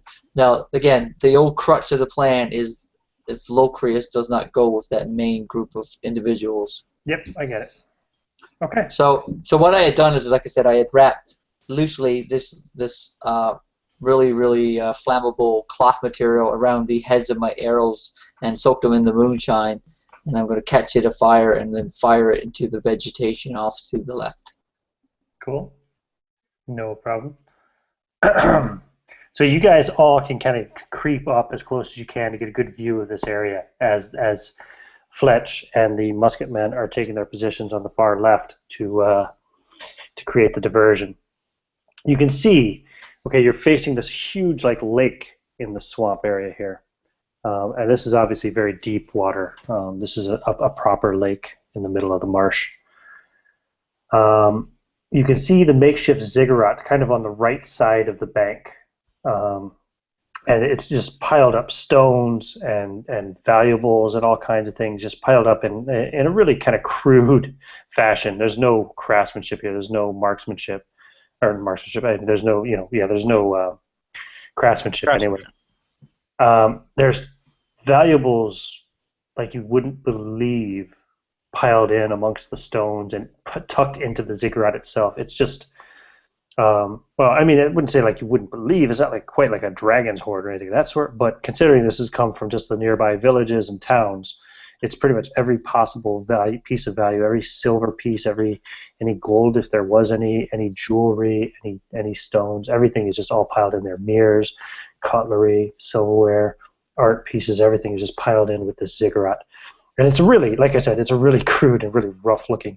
It's kind of like if you had a 6-year-old make a sketch of some kind of a pile of stones and valuables. That's what you get. You can also see it looks like there's probably close to 100 of these frog-like creatures dancing around in front. Fuck you, that's hilarious. It's about 100 of these green frog-like men dancing around in front of the lake. And then this altar, this stone altar, which is a little bit more, it looks a little bit more like what it's supposed to be anyway. It's still crude, but it's right on the kind of center and at the bank of this lake. And there's another one standing atop of it, and he's waving this spear. He's holding it up in both hands up over his head and waving it from left to right, and he's chanting something. That's Locrius. He is not green. He's blue. and he's dancing around from his left leg to his right leg, and he's chanting, and his own name is mixed into the chant. You hear, Ya, Ya, Locrius. And they're all repeating this chant over and over again and dancing, and some of them are beating on these crude drums as well that they've made. And this is all going on as Fletch and the musketeers are setting up on the far left flank. The spear that he's holding, by the way, it looks almost otherworldly. It's compared to all the crap that's here. It's like it was made by a master craftsman from another planet or something. The metal on it, actually, you catch it. You notice the coloration and the reflection of light is kind of strange, and then you remember it looks exactly kind of like the metal you saw mixed in amongst the remains of the asteroid back at the impact point. And it almost glows with like a supernatural glow to it. Okay, so I kind of signal to Fletch to start the I guess the Oh yeah. Well, he's too far away for a signal anyway. Oh, okay, then it doesn't matter. Yeah, but I think you were gonna say something, Watch Troy.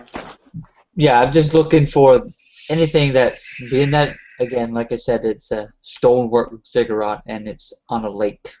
Finding flammable areas might be somewhat difficult. So I'm looking into that treasure trove that you had mentioned and seeing if in there is any like barrels of what would be barrels or of alcohol or anything that seems to me that would be made of some flammable material that I could aim my There's arrows a couple upon. paintings and maybe some really fine rugs. I love Andrew was like, no. Right. I do understand the value of such fineries because I did grow up in a city, but I have since abandoned them many years prior. So Fletch doesn't care about those things. He's just looking for the most flammable thing, whether that be a Mona Lisa or a fucking Monet. He doesn't care. He's aiming upon it with his flaming arrows. And Monet would be a little bit hard because Yeah. it's like 300 years later. You Whatever. take your shot. All right, so I unleash these arrows, and as I do, I hold my hand up for the musketeers to hold, and if any of the bullywugs approach the flame, I'm going to release my hand forward to get them to unleash their barrage of ill-aimed shots. Since, in the words of Andrew Knapp, since you're attempting to burn the experience, I won't make you make attack rolls. I'll just say you hit. Oh, So yeah, these my soul hurts now. a tapestry, and are you firing more than once, or are you just firing one shot? I'm just trying to get the flames going first and see what the reaction of you the get bullywugs are. one really good shot, and you hit a tapestry, and it starts to go up in flame, and it spreads to a couple of paintings, and it starts to burn, and like all of a sudden this chanting stops, and for a few awkward seconds, Locrius is still dancing upon the altar by himself now chanting, and then until he realizes that he's the only one chanting, he stops, he turns around because he's been facing the lake. He stops and turns around and looks, and he sees, the fire by the ziggurat, and he starts saying something in a croakish voice, and the bullywugs are all looking around, and they're now looking back to the left, to the direction that the arrows came from, in your direction. And he points in that direction, and he's shouting something, and they start to move in your direction. And the musket men are looking at you, Fletch, like, what do we do? They're coming. All right, so at this point, I know they're probably going to get one shot off before these things are upon them. At least one shot. It takes 10 rounds to reload a musket, so. I know. I'm going to give them the one call to unleash their barrage of shots, and then call for them to flee. And just as I put my hand down to signal for them to unleash their musket shots, I also reach into my pouch, pulling out the one potion that I had identified as a potion of speed, and I swig it back. And instead, I look like I'm going to hand it to one of the men, and then I look down to my beloved dog, and I instead give him the last drops of the swig of this potion. Nice.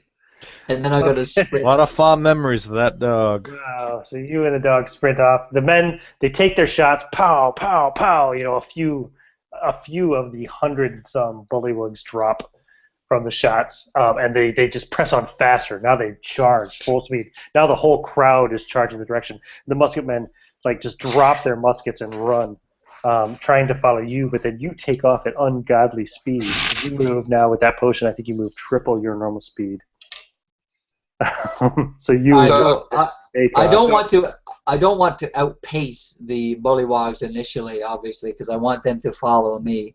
I have no faith in these musketmen doing anything beyond that first shot. No, it's okay because within 3 rounds, the musketmen will have been overtaken and will be stabbed to death. Wow. It's okay. Really, it's okay. guys, really? No, it's They okay. can't They're red outrun shirts. bullywugs. It's okay. They're red shirts. It's fine. I'm not trying to get the musketmen killed. I do honor life, but at the same time, they are on their own. They are here as armed individuals. Whether you try it or not, they are murdered. That's good. And what do the rest of you guys do? Well, the ziggurat's not clear, right? I will. The ziggurat is clear. Locrius is standing there staring, watching his horde charge into the swamp. I will try to get to as close to Locrius and really fast without him seeing me. Yeah, we want to do a stealth approach, I think, right? But Okay. I will do it fast, so I as fast as I can because Roll I know stealth. the chance. Yeah. That's a That's D6. a D20? It's a D6. Oh, it's a D6. It's a 1 on a One of the D6. D6 guys, You right? guys Yeah, have a yeah. 1 in 6 chance. And I roll a 5, of course. Yeah, you're not Oh, stealthy at all. Yes! I got a 1. Okay, so you managed to kind of Fucking A. crouch and hide. I got a 1 also. Okay. The tailor is crouching up very quietly. Nobody doesn't see him, but Locrius just sees Cynric come charging out of the swamp. What kind of weapon do you have, Cynric? A mace and shield, yeah, mace and shield. So he might as well see me. So I just stand up and I start charging, so he doesn't see the other ones. And I just charge and I'm like, swing the mace like this, holding the shield in front of me. He says, "You treacherous creature, you shall die." Roll initiative. Okay, I said, "No, you shall die, you blue freak." Sean, good luck. Yeah, I know. Godspeed. Probably gonna die here. I rolled Yeah. a 2, of course. Okay. What you guys can roll as well, Yeah. Andrew and John. 5. Well, I cannot hide again, and my guy's not really the stealth guy, so Yeah. Got a 7. might as well go for broke. What did you get, John? 5. I got Okay. a 2. Wait, I'll write it here. That's okay. We roll initiative every round anyway. Yeah. So it's your turn first, then, Clement. Clement Hughes, what will you do? How far away from him when I'm stealthed, would you say? I'm going to say you guys were probably about 100 feet away. So, yeah, you were about 100 feet away. So now as you can move your full speed anyway, stealth, so you're about 30 feet closer to him, and he's also moving in your direction, so he's going to be about 60 feet away from you. Okay, Wait, so no, sorry, 30 plus 30. It's 40 feet away from you. I'll close that 30 distance then, remaining stealth, and pass my turn. Okay, cool. Are you going towards him? Are you going towards the ziggurat? Are you going towards what? Towards Locrius. Okay, cool. What about yourself, Laughlin? You're next. Laughlin will attempt to proceed with Clement in stealth to get closer to Locrius before springing. Okay, that's fine. And so he is charging forward, and you are charging forward. So he will go first. So Climactic battle. you're about 40 feet away. So yeah, he's doing like a charge attack. So he dives towards you and attacks with his spear, Cynric. I get a +1 for close combat with my shield, so my AC. My AC is 15 now, effectively. Okay. That's a 3. He misses. So he says, "Die, you treacherous creature!" And he comes at you with a spear, and you deflect it easily with the shield. You know, yeah. And it's your turn. That's it. I said, "You pathetic blue worm! I will smash your head in with my mace." So I attack him with my mace. I get a +3, and I rolled an 18, so I have a 21. Okay, that's going to hit.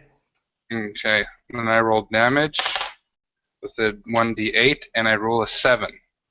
7 points of damage. Okay, you murder High Priest Locrius. Oh, fuck Whoa! yes. Can I describe it? Can I describe it? Whoa. Yeah, yes, you Okay, can. so he jumps at me like 300 style with the spear, like, "Ah!" and then he just like, with the crazy spear, and then I deflect the spear, and I just like yell, like, "Ah!" and the mace comes down, swinging down, right, the flanged mace, into his head, crushing his head, and it goes down up to his like jaw, and it just sticks in there, and it takes me a while to then pull it out when he like falls down. Everything else is just like blood and gore and brain bits and stuff. He drops to the ground, dead. He went down surprisingly easy, just like any other bullywug would. Okay. I look at the spear. What does it look like? Just like I described, it's made of some otherworldly metal. It almost radiates like with like a magical energy to it. It's basically, it looks like a master craftsman spear, but like I said, I'm not a very intelligent guy, so I'm just gonna pick up the spear. I think. Okay. Well, it's a fancy spear. You pick it up, and you're temporarily like you get real dizzy and almost kind of like get a little vertigo sense almost.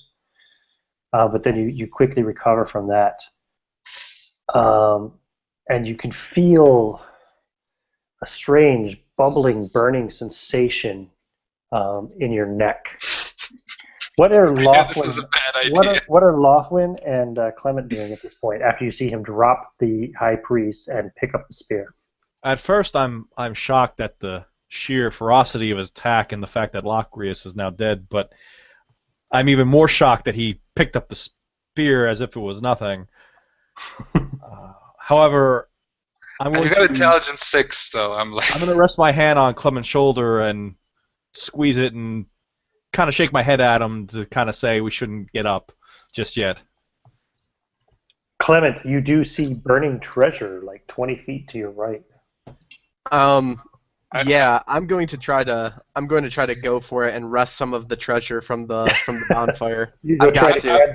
You go I'm try to also grab gonna. the burning pieces and pull them out. If there's anything on the skirts, like lower hanging fruit, I'll take that. If there's something that looks really juicy, like that you want to offer me as a risk, to like try to get something in the flame, I might. No, it's not quite like that. It's just that the things that are burning are paintings and tapestries. So if you want to, you could easily just kind of grab those and pull them out away from the rest of the treasure, so nothing else is at risk of catching fire. Yeah. Oh yeah, I'll definitely do that then. Of course, doing so takes you out of cover, but it's okay because all the bullywugs are going after Fletch at the moment. So I gotta decide what I think is happening to Cynric. That's the real question. I will. Opinion already. I will okay. I'm looking like at the spear, and this is a great spear. Yes. I'm gonna heed my. I'm not very I was like it just feels like this is probably Spanish craftsmanship because I'm not thinking this could be like demonic or stuff. As I said, I have intelligence 6, so for me this is a fancy spear. Okay.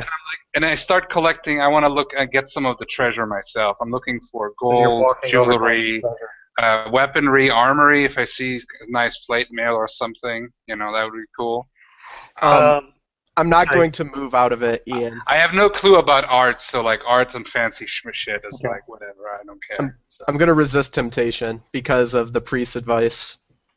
You're not going to move out of what? Out of cover. I'm going to stay down. I'm going to resist the temptation. Okay, well, now your friend Cynric is walking towards the treasure anyway. So Cynric, you see like burning paintings and tapestries there, mixed in amongst all of the... Well, I'll take the burning ones and like I'm just gonna like step on them to like just stop the fire. As he's doing that, you guys get a good view of what's going on with his neck. As the skin kind of like bubbles and folds and shapes, and eventually You see, I knew this was a bad idea. it looks like he has slits in the flesh of his neck, Clement. and they open and close and Oh my open and God. close as if he's breathing through them. Clement. He's turning into one of them. It's the meteorite. It's the I kind of- spear, yes. I yelled back, "Hey, you two, it's safe. I killed that freak." Turns out he was just some crazy freak. He got a weird Spanish spear or something. I don't know. I'm just like kind of nonchalant. I would like, okay, he is distracted with the treasure and everything else in the spear. So I would like for for Lothwin and for Clement to make perception checks. So just roll wisdom checks. We're going low, right? Mm-hmm.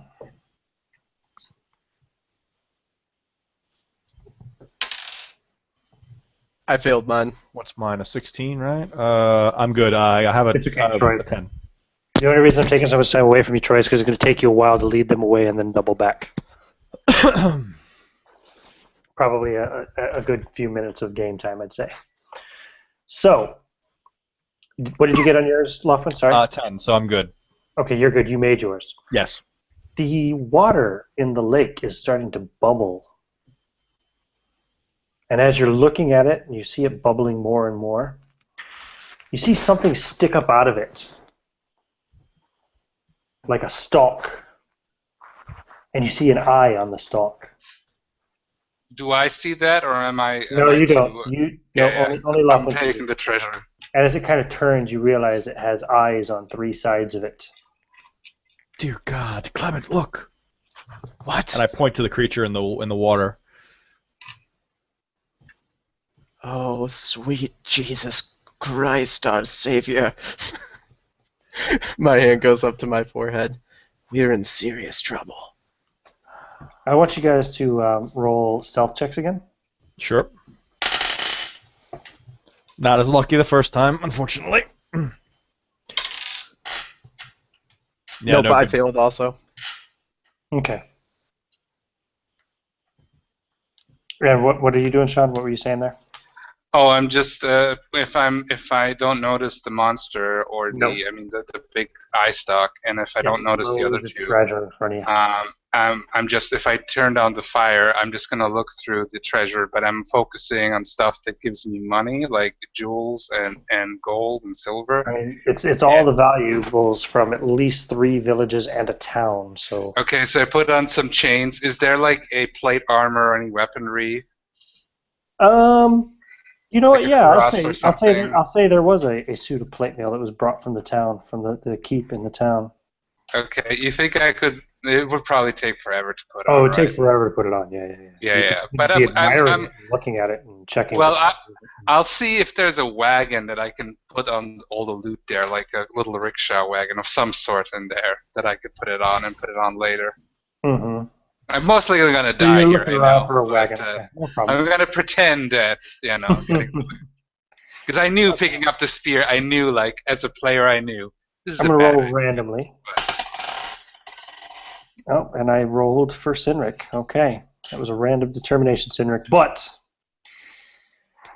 so as you guys are looking at the lake, Lothwin and Clement, you see a long pink tentacle-like thing come flying out of the water at Sinric. What was it going to be? Which armor class, Sinric? I have a 14, and but since I have now the shield, is it okay if I still have the shield and the spear? Does that work? Yeah, it's fine. Okay, because I could like hold still. It's like a buckler shield, so if I could still hold the spear with the other hand while I'm having the shield. I'm going to say it rolled well enough to kind of like hit you, but it's not going to grab you completely. So you get whacked with this weird elastic-like thing. And it's actually going to do 3 points of damage to you. Okay, I got 8. Still pretty bad. Going to knock you off balance a bit. And now you see it, and you can look back and you see it retract back into the water, and you see this weird stalk sticking up out of the water with these 3 eyes on it. Okay, I hold my spear up, the spear up defensively, and I'm looking to see anything where I could stab at it. Okay. I'm not thinking really straight right now. I've got like a bunch of like, I look like Mr. T at this point. I got a bunch of gold because and my pockets are filled. So I got like, He's got gold is it okay if I found a crown or some shit like that? Yeah, sure. Put it Definitely. Absolutely. Like I look ridiculous at this point. Absolutely. And, what do you guys want to do, Laughlin, Sinric, and Clement, in reaction to this now? Clement, we have to get that spear and destroy it. Agreed.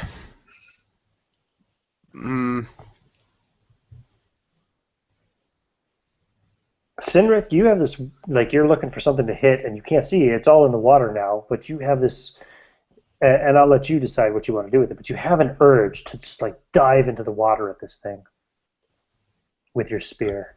I'm not very smart. So I'm like, I will stab this like devil a vision beast. in your mind. You see yourself diving into the water and skewering.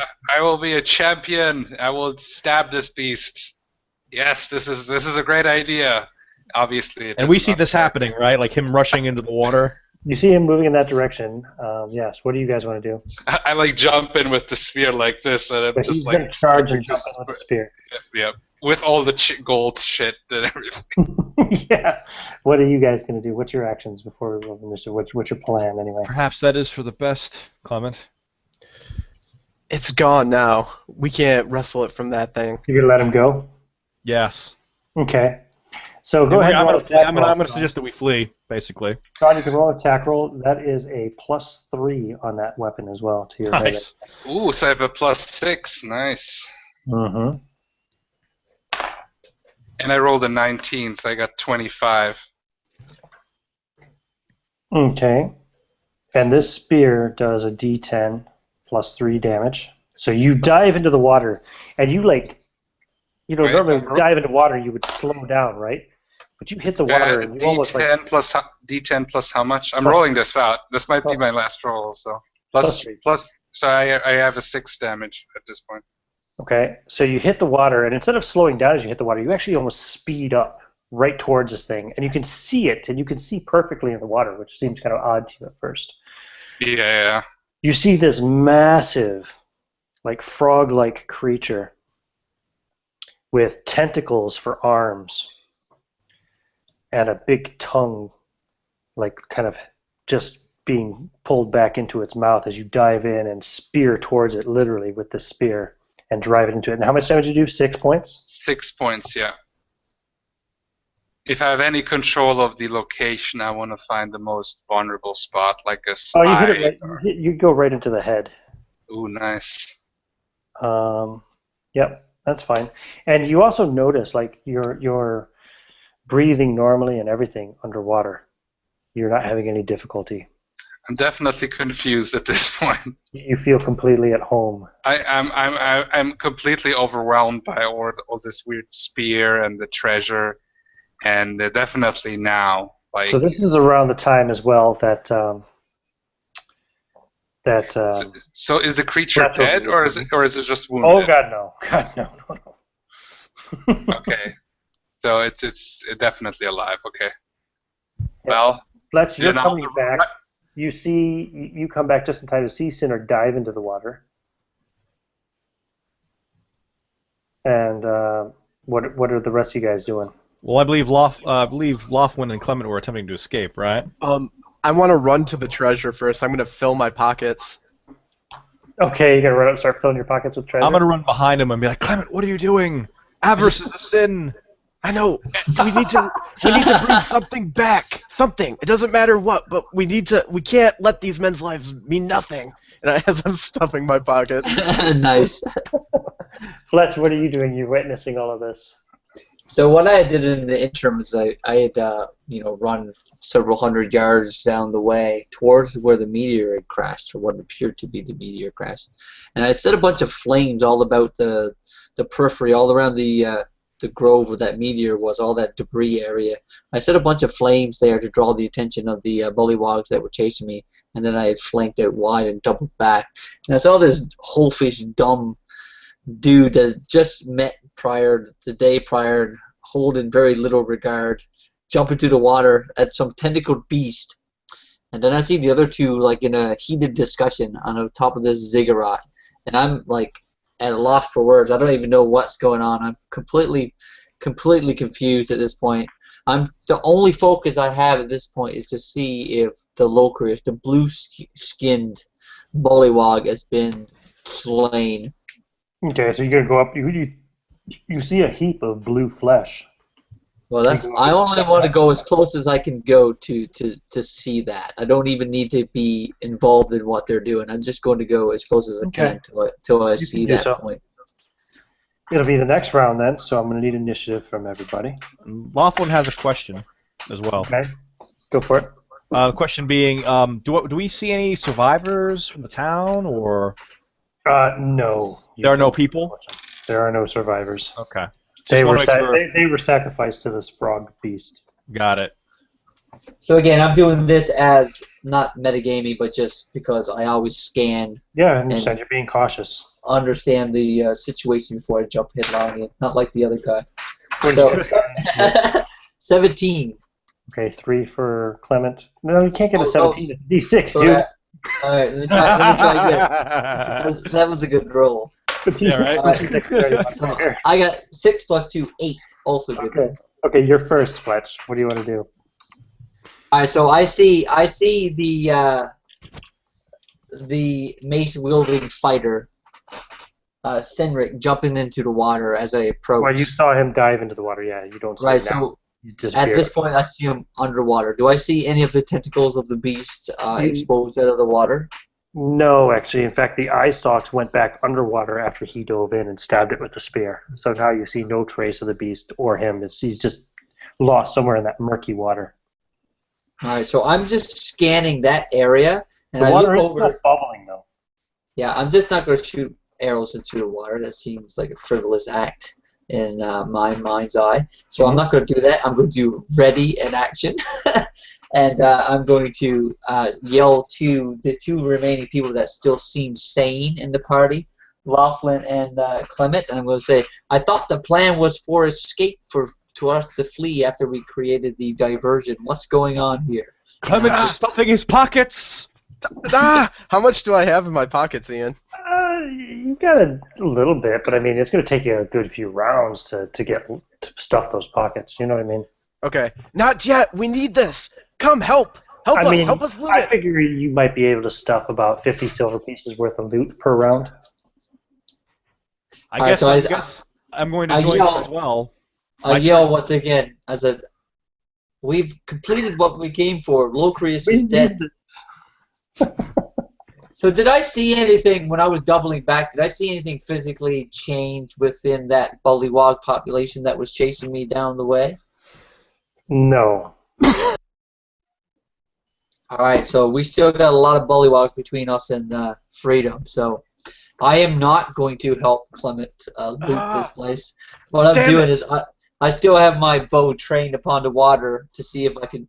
I have no idea what's happened to our so-called companion Cindric, so I'm just trying to protect him at this point to see if I can see any more of these tentacles. Back up. Okay. Exactly. Laughlin will go up to Fletch and be like, and explain the situation regarding Cindric. Okay. He's taken the spear. He's becoming one of them. We have to go. So he's lost to us. There's no So safe. that'll be your action, Laughlin? Yeah, that'll be my action. Okay, So what's your action, Clement? I have 1 round right now of silver, so like 50 silver in my pocket. Yeah, it's not much. Fuck! And I You turn around definitely and run won't. with it. That's it? Okay. Yep. I run with the 50 silver. Okay, so you turn and start to run. Cindric, it's your action.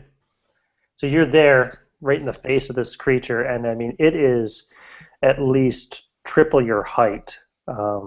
Forget about mass, it's much more than that in mass, but this massive beast. And you've got the spear in your hand, and you see its blood leaking from it. Am I somewhat lucid now? or am I still like Oh yeah. in Yeah, control by the spear? the gravity of the situation is probably sunk in now. Well, I could try to kill it, and I'm like, I could try to get away, but I kind of look at the spear and I'm like, well, sometimes you need to use devilish work to destroy devilish hellspawn. And I don't understand what is going on here, but I will destroy this being. Okay. So I will try to stab it in the most vulnerable place, in the head or whatever that is, in order to kill it. Yeah. Like, I'm not trying to be suicidal, but I kind of understand if this thing goes out and starts, it could kill everything in its way, really. Mm-hmm. Or it would kill a lot of people before it gets killed. So, and maybe this spear is the only thing that can kill it. So, that's what I'm thinking right now. So, okay, I'm using a different dice for this. I'm using my Wild West dice, and I have a +6. Okay. So I have an 8 plus 6, that makes it a 14. I don't know if that's enough. That will not pierce its hide, no. Okay. You hit it, Oh, but well. glance off of it. Okay, then it's its turn. Why won't you die? It will... Actually, it tried to swallow you once with its tongue already and failed, so now it's going to go for a bite attack. No, screw that. It's going to go for its tentacle attacks, because it gets 4 of those. Let's see. What's your armor class again? 16? No, you don't have the spear at the... you do have the shield, yeah. So it's 16. Yeah, it's 15, because this is melee, right? Oh, 16 versus missile, yes. So I have 14 with my leather armor, and I get a +1 in melee. I get +2 with missile. Okay, it hit you with 2 of its tentacles. So this might be the end. For 10 points of damage total. 5 and yeah. 5. Oh well. I should have probably gotten out. No, I'm dead. I'm at -5. Okay. So it grabs you with one tentacle, lashes with another and misses, lashes with another misses, and then the other tentacle wraps around your legs, and it just kind of pulls you in half. Oh. And I just yell, "Choke on it!" And it will then swim up to the banks of the lake and climb out and start to pursue your compatriots. Oh, you'll get attack rolls on it, Fletch, as it starts to come up out of the water, because you read it in action. Alright, so I see this big alien, only described as alien beast climbing out of the water. Oh, yeah. I look down to Whiskey Jack and I say, "Run, boy, run." And he turns tail and like sprints off, following my command as he's done 1,000 times prior. And with that, I turn back to the beast and unleash the arrow. Okay. Roll to hit. So Clements is still finishing up his pocket stuffing at this point, and he's running away now. And I'm running away too as well. Lothwin is at my side as I. Yeah, Lothwin's at your side. He's preparing to run away. So this creature went towards Clement, or went coming towards us? Well, it's just coming up on the shore right in front of you both. Alright, so as I back up, ready to flee myself, at the same time thinking, what have we gained here?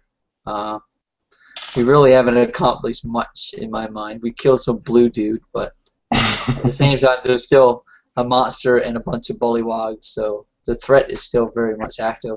I'm going to let this arrow loose anyway before I flee. So I rolled a 14. Okay. That's going to not pierce its hide. The arrow will bounce off. Okay. And you're going to move your movement away? Yeah, definitely. I'm backing away, but at the same time, I'm looking to see if Cynric is coming up out of the water somewhere. Because at this point, I have no idea that he's fallen underneath. Yeah. So I'm still scanning the water to see if he's alive or dead. No problem. You don't see any sign of him at the moment. And it's going to be the next round, so let's get initiative again. Ooh, wow. I'm rolling good on initiative tonight. Yeah, I rolled another 8 or 6 6. plus 2. Wow. Okay, so you're gonna go first again, Fletch. Alright, so as soon as I fire off that arrow, it's like rapid speed as this creature is closing in. You see with quick succession. You've never seen an archer draw arrows like this before, especially with a longbow the size of this longbow that he's sporting. I mean, he's this big dude. He's 6'5". This longbow is as big as him, so lots of power within. And he unleashes another arrow. This time 17. Okay, that will hit. So that's a d6. And I roll a 6. 6 points of damage. Okay. Cool. And I'm gonna continue to back up because even at medium range is 600 feet, so I can back up my full movement rate and still easily. Lothwin is next. Lothwin's running for his life at this point. Turn, just run full speed. Oh yeah, absolutely. Okay. Then the Froghemoth goes next.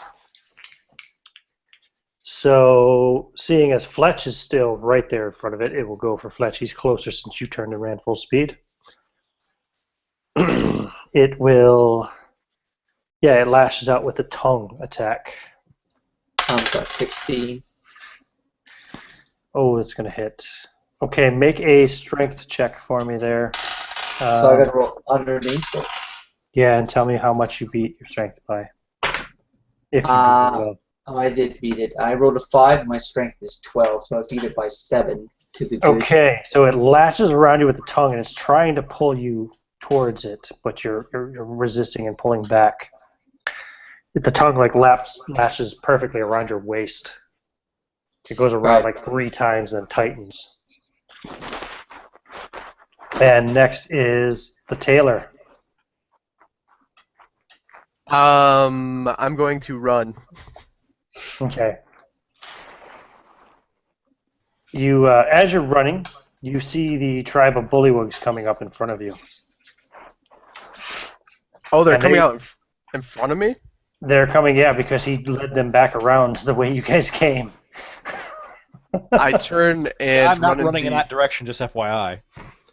Yeah, I'm going to immediately when I see that, I'm going to turn and run the opposite way. Okay, you're going to hit another angle, and you see them kind of charging up, and then they look and they see the beast, and they all drop down and start like groveling. That is their god, basically. As you turn. Hey, good for them. Good for them. Let them grovel. We're getting out of here. Initiative for the next round, please.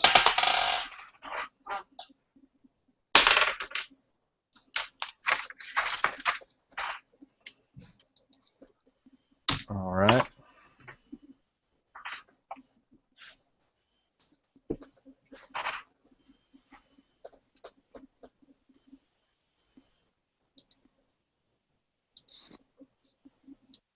Okay. So Lothwin, I'll let you go first. I'm trying to avoid the bullywog and this frog god, and I'm just running. Just trying to keep my foot, not get eaten, or in quicksand or water or whatever. Just trying to get out of this swamp alive. Got it. Okay, then the creature goes next.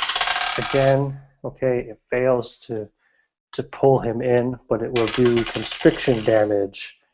Ooh, 5 points of constriction damage, Fletch, as it's squeezing you with its tongue. Alright, I'm considerably weakened at this point.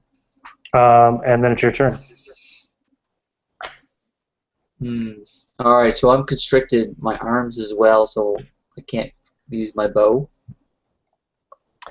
No, probably it's not. around your waist, right? Yeah, it is, but he's kind of. It's up to you. You can get a bow attack if you want, or you can try to slash the tongue maybe if you want, or. Out of character, couldn't Fletch like command his dog to bite the tongue? He commanded his dog to run away. His dog is. Oh, sorry. Yeah, I forgot that. Right. I'm gonna give the DM complete control of the dog to do what he sees fit at this point with the dog. The dog is now an NPC, so if the dog chooses to come back and bite onto said tongue, that would be okay. But I'm not gonna player agency Right. It was just an idea. I just wanted to throw it out there. So. Totally cool. I would like my dog to come back. I'm thinking that a bow shot at this point into the tongue would probably be inefficient. So I'm going to see if there is the eye sock visible out of the water. Mm-hmm. Oh yeah, the whole thing is out of the water now. All right, so I'm going to. No, I'm extremely weakened at this point. It's this huge hulking frog-like thing. It's 18 feet tall. It's got its tongue wrapped around your waist and trying to pull you up to its mouth. So do you hear me swearing about swamps and that this is the reason I never come into swamps? And as I do, I unleash one last shot into the towards the eye of this beast. I rolled a 16, so yeah, plus 5, so that's 16 to hit. Damage. Again, a d6 with the longbow. 5, no modifier, so 5 damage to the eye stalk. Cool. You put some damage on it, but it's still going. I couldn't have done it like a strength test to try to get out of this. I guess it's too late now. No, because you made an attack instead. Okay, fair enough. Andrew, let's Taylor just keep on running. Yep, run my ass off. Your brave companions have left you here to fight the hulking horror by yourself. Fletch, good luck. What the hell? Because you said you'd like. I believe. Dog comes charging out of the woods and attacks the tongue and hits. It's damage on a dog's bite. D4, you guys think? That's very generous, if so. It's a 1 silver piece dog. Just saying. Okay. So he bites onto the tongue and latches on, and he's hanging from the tongue now and kind of trying to tear into it. And it's initiative next round. If you guys just run away, you guys don't have to roll initiative. Sounds good. What did you get there, Fletch? I got a 6. Okay, you're first. All right, so you see, you see Fletch, and he's very weak at this point. His strength is starting to sap. He reaches down and he pulls out, if he's able to, the potion, and his arms are kind of still stuck underneath his tongue, but he's just able to get the potion to his lips. Which potion is that? This is a potion of durability. I don't even know what it does. I'm just hoping it can help me in this situation. Let me look it up, but I think it halves all the damage that you take. Oh, that would have been nice, like 3 rounds. Yep, you take half. You take half normal damage over the next 3 attacks. The next 3 times you take damage. Retroactively, I drink this potion, and I look down at Whiskey Jack, and I say, and there's a tear streaming in my eye. I was like, I told you to flee. I told you to flee. And I drink the potion, and that's my action. I can't really attack as well. Yeah, Andrew, I'll chat you later. I know you got another game to go to, so. Talk to you later. Thanks, guys. It was fun to game again. It was an awesome session, guys. Thank you. Okay, Whiskey Jack tears into it some more, still worrying away at this tongue, but the tongue still has a hold of you.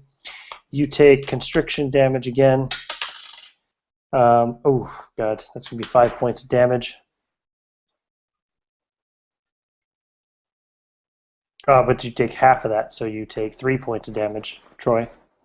3 points of damage is still enough if it's just in the minus. I had 2 hit points remaining. Okay. Okay. So then it's going to grab onto the dog with its tentacles. It's going to pummel Whiskey Jack into the ground until he stops moving. Oh, and it's going to swallow Fletch whole. And you broke the rule, bro. The brave Lothwin and Clement Hughes will escape with their lives. And Clement has 50 silver pieces worth of treasure. Trouble, yeah. And yeah, that's going to be the end of this one. Rather grim. My God. But I'm you sorry, survived but- again, Loughlin. Yeah. Yes, Yep, I know, yep. but none of my objectives were achieved, and I had to watch his dog get horribly murdered. So, Yeah. sorry, Fletch. I don't care about you, but the dog, man, the dog. Nobody cares about Fletch or Cindric, you know. So And Let's just survive the first session. He was a hero, and I freaking died in this one. I should have just run it. in metagame terms, the creature only had 55 hit points left. You guys, if you had you teamed up on it, all four of you, I think you could have taken it. No, well, I was like when I took the spear, I knew this is gonna be a bad idea because Lamentation feels many Yeah. ways like Cthulhu. Anything magic is usually bad. gonna fuck you over, but it was very powerful. And when I was standing there, like because I played my character, he just thought, oh, it's a fancy spear. Yeah. He doesn't really understand these things that well. He's got 6 IQ, so. But when he was standing there and he already stabbed it, he said, well, I might as well continue and try to do some good, you know? So I kind of figured, even he figured that he was changing and not being himself, so trying to go that's down cool. in the blaze of glory, so. Okay. Well, thus ends another session of Lamentations. 2 more characters bite the dust. We would have needed a magic user to throw some fireballs or some shit. You know, Something, that's yeah. what we really need. The frog cult survives, as does the frog god. Another high priest will come along to take Locrius's place. And yeah, that's it for this session. So I'm just going to end the recording now. Thanks to anybody who watched it, took the time, and look forward to more in a couple of weeks. Thank you, everybody. Thank you, it was fun. Bye-bye.